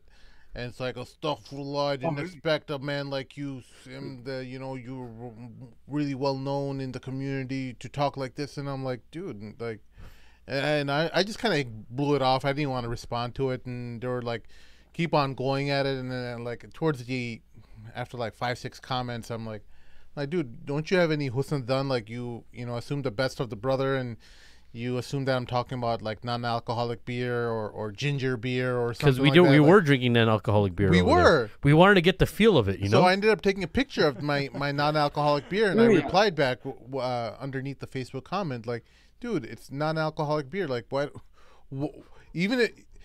Whether I was kidding or I was serious, I'm talking about non-alcoholic beer. Like, what's the problem? It's because you're promoting Taghut, bro. You're promoting Taghut, even by joking about it, bro. Upset, man. But anyway, this is one of the reasons. I mean, we've all been there. I mean, not Moga. Moga's never been really religious, but I mean, mashallah, like he is, bro. Dude, I don't listen to music. What are you guys talking about, dude? You don't. That's awesome. Dude, that is true, bro. But he actually dropped on you. He's like, wait, he pulled a Khabib on you. He's like, bro, you can't talk about that music. It's haram. Yeah. But you don't. You can't say assalamu alaikum and talk about music in the same sentence. Yeah. What I mean to say is like, you don't dress like Shaykh Amir right here. No, I don't. The whole thobe and everything. It's all fake. It's a shell. It's a shell. I actually just work. It was comfortable. Dude, I got your back wherever you are, Moga. Yeah, thank you, man. Yeah, I started wearing lungis. Those things are dope, dude. They're so comfortable. Oh my god. Lungis are awesome. By the way, do you have that in Somalia? Yeah, we do. Yep. We do. And by the way, why don't you? Wait a minute. I'm surprised. First of all, in Urdu and Hindi, it's called the lungi. Yeah. In Arabic, it's called the futa, and in Somali, it's called the mawis. Mawis, or we call it hosgunti. We call it hosgunti too. What? Hosgunti. It means like hos is like bottom, and then it's like gunti is like cloth. Oh, don't we say gunti? Isn't it tying knot in Urdu? Okay. Wait, nara? No, I don't know. No, I think some Yemenis say lungi too. I know this has nothing to do with UFC or whatever, right? So I went to Thailand like not too long ago, and then the city I went to is Krabi, right? It's like I didn't know, but there's a lot of Muslims there. Wait, you went to Krabi? Krabi. There's a lot of Muslims there. Krabi. Dude, there's so many Muslims there, and dude, it was awesome. It's like so whatever. It was really nice, but the people are great, right? So we we're going hiking all day, so we had shorts on and stuff, right? So we go to the mosque, we're like, oh crap, it's like we can't really pray, whatever. And then all the people there, they're just like go to the back, and then there's the back, and they bring us all, like me and my brothers. Their masjids have lungis. Yeah. I was like, this is dope. Yeah. Awesome. There's some masjids that have thobes, extra thobes, and stuff not too. just that though. They had shirts and everything to wear, like in case we want to like clean clothes and everything. Dude, it was really cool, and like nice. and like they had this big bathtub. What made you want to go to Thailand? Like the lady boys. Oh, the lady boys. Okay, yeah, of course. Oh, That come makes on, guys. sense. Dude, you told him not to cuss, bro. You guys are talking. Just relax. Anyways, there No, might it be was a kids cheap watching. trip. So and it wait, was- so how did you find Thailand? I'm curious now. We never got to talk about this. You It was didn't a call cheap me or trip. we just No, kind of we took don't have off. enough And, time for this, man. It's like it's like a movie. It's ending. don't worry about Sim. You're a rare occurrence on this show, so don't worry about it. This is true. Dude, Yeah. this is why I call you in times of crisis, bro. Like, dude, I'm gonna call you on my way home, dude. No, I just picked it because like I asked my little brothers where they wanted to go. They're like, let's go to Thailand. It was. Did you guys do any Muay Thai training or go to a gym or see No, we anything? didn't. But you see, like, dude, there's a ton of expats over there though, and they're like the gyms are out. The reason that I know about Krabi is there's a place called Muslim Muay Thai. It's like a Muslim village, and there's Muslim trainers and everything like that. They're supposed to be decently religious, from what I understand. You got videos on YouTube Dude, the too. people there were, mashallah, they're pretty religious. And Yeah. dude, some of the nicest people I've ever Yeah, met. Really? yeah. It's like you kind of just like walk down the street, and then so what happens is like What are they, Sufis? I'm not sure. I didn't get that far. He There's a doesn't care language about barrier. that. Don't even worry. He's not even there for I'm that. just wondering. He don't even know I what just know- Sufis are. Don't Dude, even they don't matter, listen to dude. music though. That's what I know. So they're good Muslims. They're great Muslims. That's their opinion, all right? Oh, opinion shaminian. No, but dude, honestly, some of Zinger. some of the nicest people I've ever met though. They're mashallah. Like That's I was, amazing. I was like totally. Are blown they, away. are they, I had the wait, are they best wait, fried Moga. chicken of my life. Yeah. are they nicer than Sim? Nah, dude, they're way All better. right, guys, we're jumping all over the They're place way here. better. All right, all Sim's right. the nicest guy that I know. Let's wrap it up. So, basically, Oh, wait, we were talking wanna about the get scholars, right? Scholars. Want to get to any of the Before questions? we go, that we have in the yeah. text? Why don't you Okay. look through some of Yeah, the, go ahead. the questions? You We'll continue talk. while I we'll- look up. Yeah, Yeah. we'll talk about some of the scholars declaring MMA haram. What do you think about that, Shaykh Amir? I heard that punching in the face is haram. Well, yeah. So of course, if I punch you in the face, Moga, that would be haram because that's not cool. But you know what? We're talking about competition. Yeah. So when the scholars are talking about this, and when the Of course. in It's Amja not cool. It's what haram. no, so when Amja released the understanding of the fiqh scholars that get together and First of all, Amja's Salafi. They're automatically matter. they're the no fun league. that's Amja's one of them, right? All right, what's going on? All the world I'm scholars just kidding, in by the general. way. We love Amja. We've been there many times. Yeah. So the general understanding is that they were talking about competition in specific. Now, when they make these calls, they don't just say it and no one's there. If they're talking about medical issues, they're releasing their journal. This is all the fiqh councils that get together, whether internationally or they're domestic. They have the specialists there. So if they're talking about stem cell research, if they're talking about plastic surgery, if they're talking about all these different things, they have the specialists there and they have to consult them. Yeah. The same thing goes with the sports. They consult boxers. And don't be fooled. There's a lot of awesome fighters, wrestlers, and all that in the Middle East and in the Muslim world, right? Yeah. And they know how boxing and all that stuff works. So they said, so there's one thing that we have to understand. It's not just about if you're trying to attack somebody that it's haram to hit them in the face. Remember the hadith of Rasulullah that even parents aren't allowed to hit their children in the face and the head when they're disciplining them. Of course. Right? So check this out. So now we know without a shadow of a doubt, because of the karama, because of the honor that Allah gave to Bani Adam, the children of Adam, which is us, of hitting in the face, as long as obviously there's exemptions. If it's self-defense, you're at war, whatever the case is, there's no such thing as, those types of rules. But when you're a part of a sport that is involved in haram and defaming and becomes very savage-like, even to them, and I agree with, listen, I am going to say this outright right now. The two sports that I love watching, I don't watch football, I don't watch basketball, I love watching boxing, and I love watching MMA. I believe it's haram. I personally, I know that's a weakness of mine. Right, but well, it doesn't feel haram. That's the whole thing. It doesn't Shaykh Amir. feel. If you don't, when you're doing haram, you feel bad about it. I don't feel bad about it. I'm sorry. No, Sam, Hey, honestly, you know what? dude, you Wait, are you the know coolest guy. I've never heard somebody be that straightforward about their feelings. Wait, That's hold on, awesome. hold It doesn't feel haram. It doesn't. Wait, There's a lot of things. he just gave like the ill Muslim narrative. Listen, it doesn't Doesn't matter. it feel Like good? the believer's heart, It feels great. knows when he's doing something haram. The believers. that is true, Okay, that hold is on. true. Wait, Mort, you forgot he was born in the deserts of Medina I was too. born in Exactly. Medina, guys. That- his Listeners, fitra- I am from his Medina. fitra- Okay, I'm from my Medina. heart. He's from Medina. He doesn't speak the Madini language. Hey, He doesn't remember dress that like guy? them. Hey, He listen, doesn't I act know, like them. I know Arabic. Hey, all right? remember that The guy? scholar don't listen Just to like the guy who's like, "You're the Mahdi. Fine, say you're the Mahdi. Speak Arabic."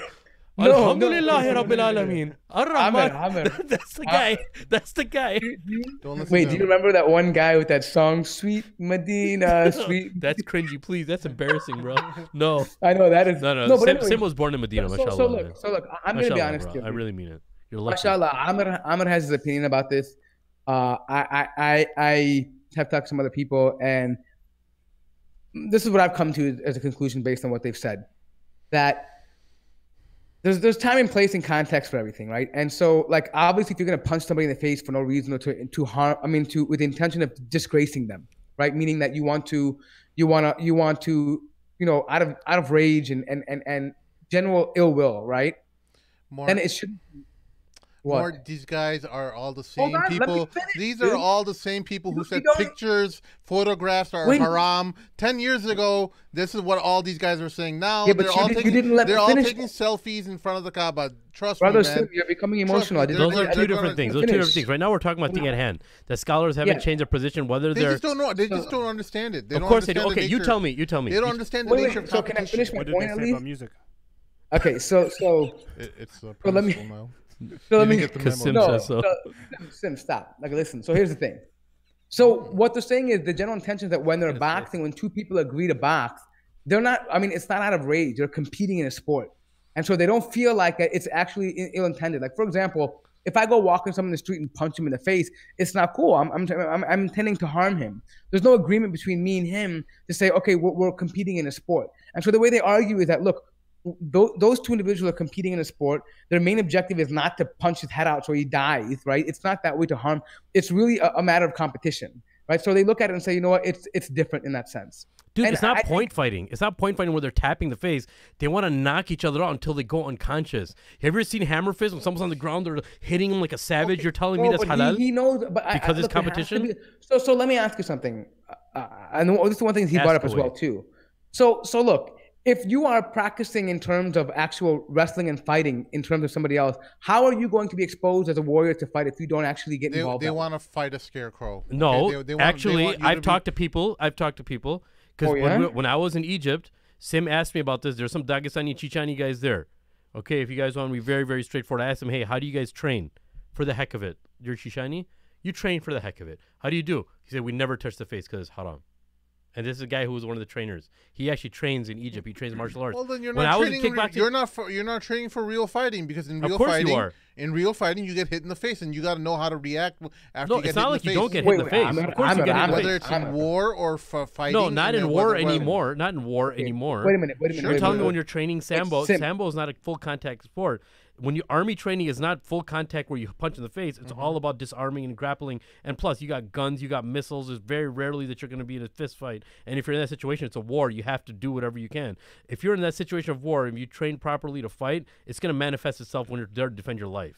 You know, for us, the hobby. Okay, we wait, talk about Moga, this. Moga, wait, And then Moga, second of Moga, all, wait a what- minute, wait a what- minute, wait a You know, minute. in fiqh, Wait, you know, wait, what wait, constitutes Sim. as the face, Sim, too? wait. What if it just constitutes as the face? Where do you start as the face? Is it the neck? No, you're right. You In know, fifth, right? in fifth. Is In it fifth. the Sim, top I of the think- head? I Is think- that wait, the face? No, I we'll think get your into that, face- actually. I No, think Never, your face it's a starts from the never-ending rear end. question with these No, guys. it's never any question. Actually, the face is defined in the Sharia. The only thing that's defined in the Sharia are the ears a part of the face or are they not a part of the face, right? So, like when we study fiqh, we know that the top of the head, where the hairline begins, or wherever the top of your, and the ending is the underneath the chin, where the chin bone ends, because that's what you have to do when you wash your face in wudu. And the smooth part after the beard for men is where the face ends, right before the No. ears. So we know No, where the the face is, but it's intention not only of about the somebody face; it's is about the to head punch- too. I was joking about that, but I'm glad. So you- I know, you but helped inshallah, out the with me. listeners can. This didn't know. actually might be something we could talk about, because what if he makes the intention to punch the guy in the throat and not the face? You're right. That's not the face. You're right. That's not the face. So That was he an could make accident, it. though. It's not an but- accident. The objective in the fight is to make sure the person gets knocked unconscious by Yes. hitting his chin or his And- face. We can't avoid that. So Yeah, I want to knock him out by hitting him in the throat. And Dude, when sever I his was jugular vein. doing some kickboxing in Egypt, yeah, my I get that, trainer, but he was I a mean, great like, guy. You guys are like kind of saying it as if like it's been like no, written down. no, Like wait a these guys, It is I'm written sure, down. I'm sure like there were competitions during the Prophet's time, and Where he allowed them to hit in the face? They sparred, and He allowed them to hit in the face? I'm not saying whether he did or not, because I'm not gonna make a lie about the Prophet, but I'm sure it would have been very well documented in the competition, because there were people who would spar with spears and things like that, and a lot of these kinds of ancient dances with fights would happen. You know? So look, you just said that you're not going to make a lie about him, but you're acting as if it's okay. No, I'm not. Did you see him? I'm not. Why would I make a lie about the Prophet? I'm not saying. Why are you trying to force me to lie about it? Guys, let's be serious here. Wait, I'm saying that if you follow that same line of thought, dude, get that smirk off your face. You're making me laugh, bro. Did you see him? Did you see when he's talking about like spears? He like starts moving like this. Yeah, like, he wants to dance, bro. Sam, don't. We're on camera, dog. What a goofball! By the way, that's what they did. No, listen the to me. African I've known dancers. this guy for like 25 years almost, okay, and he never changes. This is what we used to do when we were kids. Like, how you know it's haram? Are you sure it's haram? You know something? Morsel? Remember the morsel story? Yeah. Anyways, the point being is, listen, listeners, you guys are welcome to to check out. We're just going to continue the madness on Monday. Wait, don't worry about it. So listen. We have some questions here. Okay, so real quick before we get into it, okay. So let's go back up a little bit here. First of all, Vin Bake says, make the Somali guy a regular guy. Moga, my cousin, my family member. Hey, Follow me on Instagram. Look at him, follow me on Instagram, Samike. Follow me on Instagram. Okay. What's your handle? Mogalicious? Mogalicious, yes. It's Moga and delicious. Oh, by the way, so a fun fact about Moga, we had to literally lure him to come on the cam because he refused to be on camera before. Oh, that's true. Yeah. That's true. Now we've opened up so you'll see more of him. Anyways. He's a modest dude. He's humble, dude. Did you guys hear about the Zayd Shakir? Imam Zayd Shakir controversy?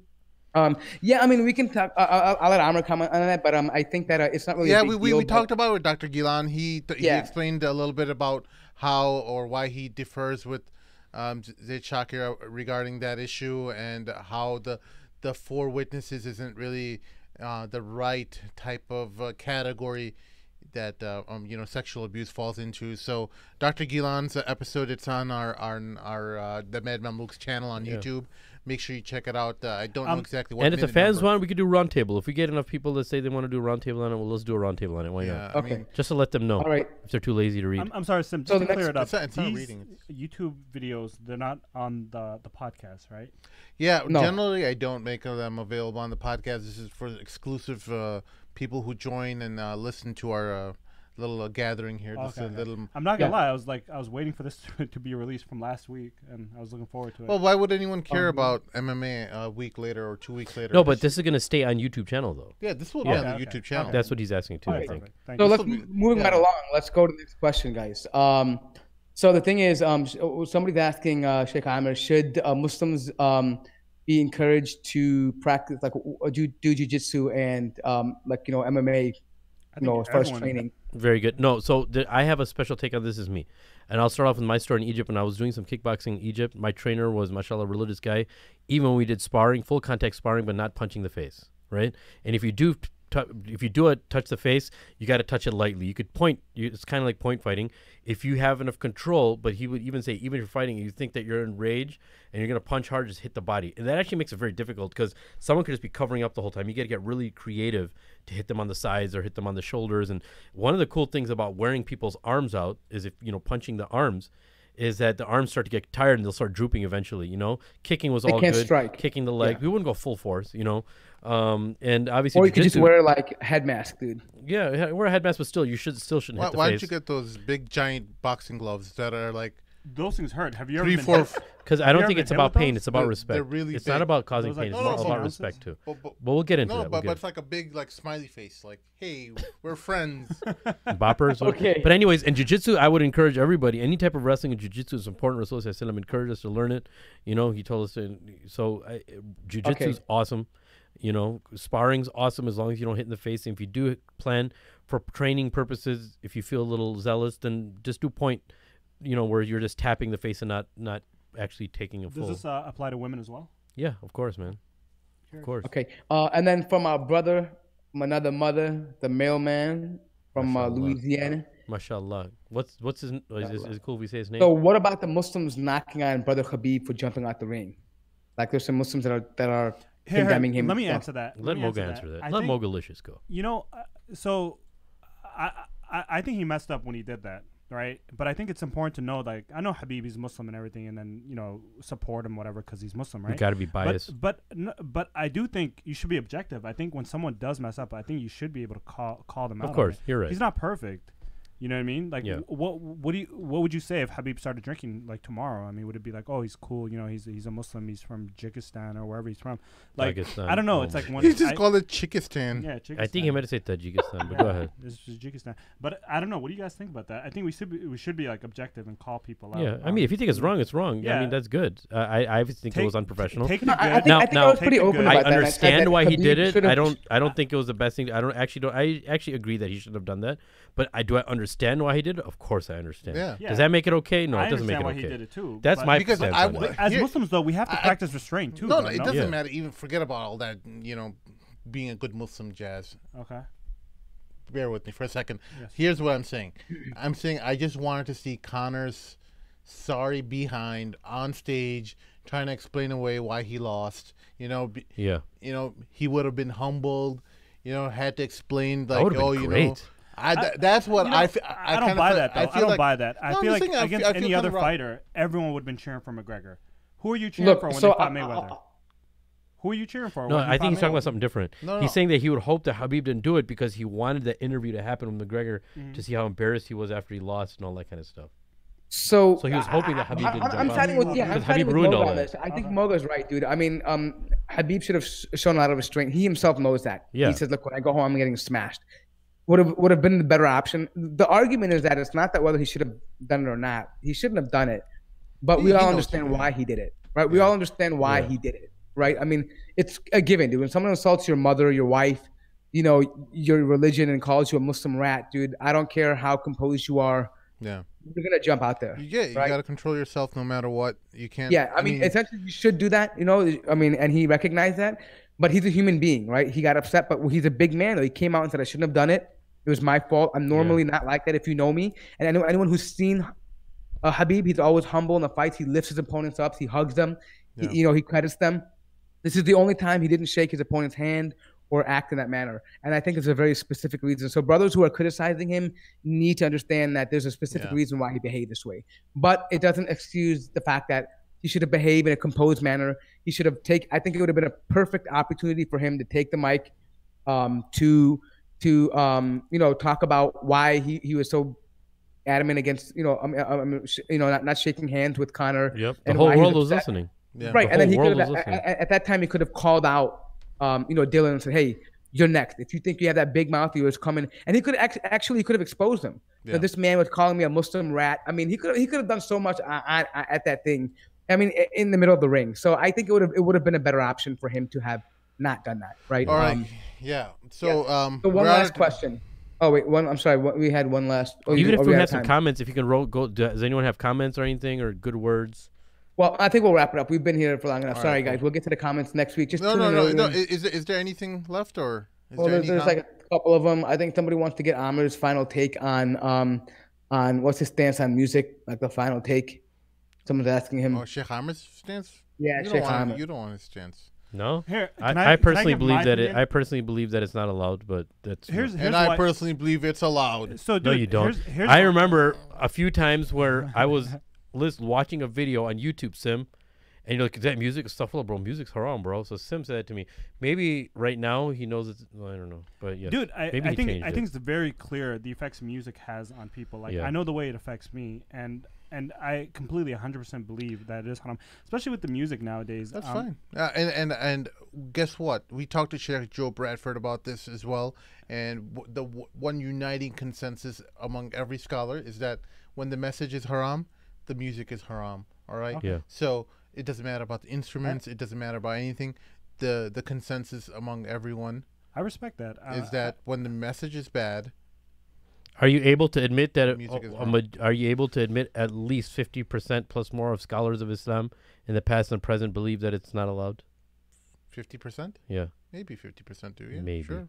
dude, But how do you? No, but okay. So this is I'm not trying to pick a side in this matter, but I don't like when that term gets used, like ijma and consensus, because it's very difficult to prove that. There's no way. It's hard to say. Who does the Does it's calculation? not anyone really difficult know- actually. It is very difficult. Okay, No. Amir. All you have to do Can is anyone read. say- These guys, they don't know how statistics work. Shaykh Amir, can anyone say today that there's ijma among all the scholars of the world today? We don't even know where some of these scholars live. No. What that means is the ijma among the popular people who have social media, right? I mean, you don't know. There are people in the mountains that nobody knows about, and they're scholars, right? So that's actually not how you're supposed to look at ijma, not by every single scholar, right? You look at, for instance, this every town, for instance, there's one simple way of looking at it, right? Like in the electoral college? Because Sim would say that we don't know how statistics work, okay? Generally, there's a general consensus that, hey, this person, we trust him from our country or whatever to make the right decision that represents us, okay? They hand it off to him. And if you have, let's say, 50 people like that in a room, this is a hypothetical, 50 people like that for each state in the United States, I guess the ijma for United States. That's how it generally works. The muftis of the country are those people who are, obviously we talk about political things, but generally in the past, people gave tazkiyah to those people who were known to be, for instance, Imam Hanifa or these type of people. And then, so it's a general understanding that people have. Yeah, you're not going to get 100% of every scholar to agree on something. That's not actually what ijma. So ijma doesn't only have to mean that everyone agrees on everything in all times and places. That's not. No, I understand. I understand that. I know that it's just a general consensus, meaning that the majority of them ulama around the scholars, they agree on something. Yeah, because there can be someone who's a scholar, but let's just say he's got some loony ideas and he disagrees. That means you're not going to count ijma, right? Listen, I'm just saying I hear ijma a lot, okay? And that's I never said ijma. No, I said 50%. I'm not saying you. I'm saying there are some scholars. Morty, Buffalo Mort. There are some scholars out there who very, very liberally use the term ijma. Well, the reason why I brought that up is because people will say who are supporting your argument, Amir, that ijma, that music is haram. Yeah, I've heard that a lot of times. That's not true. I've heard that a lot of times. And there are some giants of the ulama that differed on that heavily. I don't want to get into the cause. No, of course. Back in the day, there was a difference of opinion, yes. But yeah, there was, yeah. We'll leave it at that. We don't want to make this like a debate, but the thing is, I think we've run out of time. Yes. For all you hooligans in the text, you'll have to come back next time and put it down then. Or just put your questions in the comments. Or tweet us. Yeah. I mean, that's why we had Twitter, dude. Twitter. Oh, Shaykh Amir is on Twitter now. Hallelujah, praise the Lord. He's on Twitter. I don't think are we allowed to say that? Ahmad Didat says hallelujah is actually Allahu ya Allahu ya Allah. So we're okay. No, I don't think we say hallelujah, whatever. We should not say hallelujah. Another thing. Oh, get out of here. Oh my God. What is Shaykh Amir? Don't say I said it. Anyways, we'll talk about something else next time. No, actually talk about hallelujah. Can you give your Twitter handle? We gotta wrap it up. Go ahead. Why not? Wait, is it like Amir SA 1359 10 100,000 million? I don't even know what the number is. It was that. It's Amir Saeed TMM. Oh, is it really? TMM, yes, the Mad Mamluks. That's what Thank you to Nabil Aziz. Nabil Aziz, thank you for helping me do that. Shout out to our boy Nabil. He walked me through, sent me screenshots last night. All right. Hopefully he didn't copyright your name, and now he's going to collect royalties from you. Shout out to Nabil Aziz. Even if you guys are going to give me stuff for it, Nabil Aziz, I love you, bro. All right. Okay. For our let's shout out to our sponsors. Let's thank halfardeen.com. If you're interested, we have sponsors now. Yeah, we have sponsors now. Moga, we made it big. Oh man, yeah, it's been a long time. Dude, I was the anchor, man. I was keeping you guys down. Yeah, yeah, we can't get sponsored. Man, you started us off, bro. Yeah, if you know anyone who's looking to get married, look into the private website to help you get married. Don't become the conversation of town when you get set up your profile on certain websites for marriage. Halfardeen makes your profile private and gives you a lot of questionnaires that can help you find a suitable match for you. So make sure you check out halfardeen.com. I was on Halfardeen for a little bit. Some dimes on there. Dimes, huh? Dimes are. Okay. Check it out. Our resident bachelor, he's endorsed. And then for those of you that are married, mywasiya.com. Yeah. So you guys can get your kids hanging. Family. Don't leave your kids hanging. Yeah, don't leave your kids hanging. They have rights upon you, and so your family has rights upon you too. Mywasiya.com. Check it out, the description. And who else? Oh, yes, Wahed Invest. Completely different company. Wahed Invest is a company that is involved in halal investments. They take your money and they put it towards halal You ever watch halal companies? You ever watch Talladega Nights? And then remember that first episode? Like he's getting. He's like, I don't know what to do with my hands. So Wahed Invest, WAHED invest.com, and make sure you go check out their website. Tell your parents if you don't have any money. Hopefully they can invest it for you or invest their money. And before Sim wraps up, there's going to be an amazing announcement very soon. I can't tell you what it is.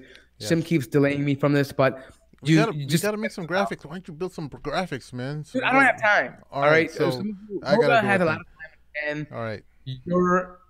Moga, I'm looking at you right now. I'm looking at you, not your forehead. I'm looking at you right now. Which camera are we looking at? There's 3 here. I'm just looking at you right now. Which one we're supposed to look at? Wait, you don't have to look into a camera for him to see you, though. Oh yeah. Yeah, I'm looking at you, Moga. I'm telling you. Morty, I'll call you on the ride home. I have an hour and 11-minute drive. All right, guys, we gotta wrap this up. For my co-host Mort in Buffalo, Moga out of Northern Illinois, wherever the heck he's living these days, Shaykh Amir Saeed, our resident scholar, our resident holy man out of Mauritania and Egypt.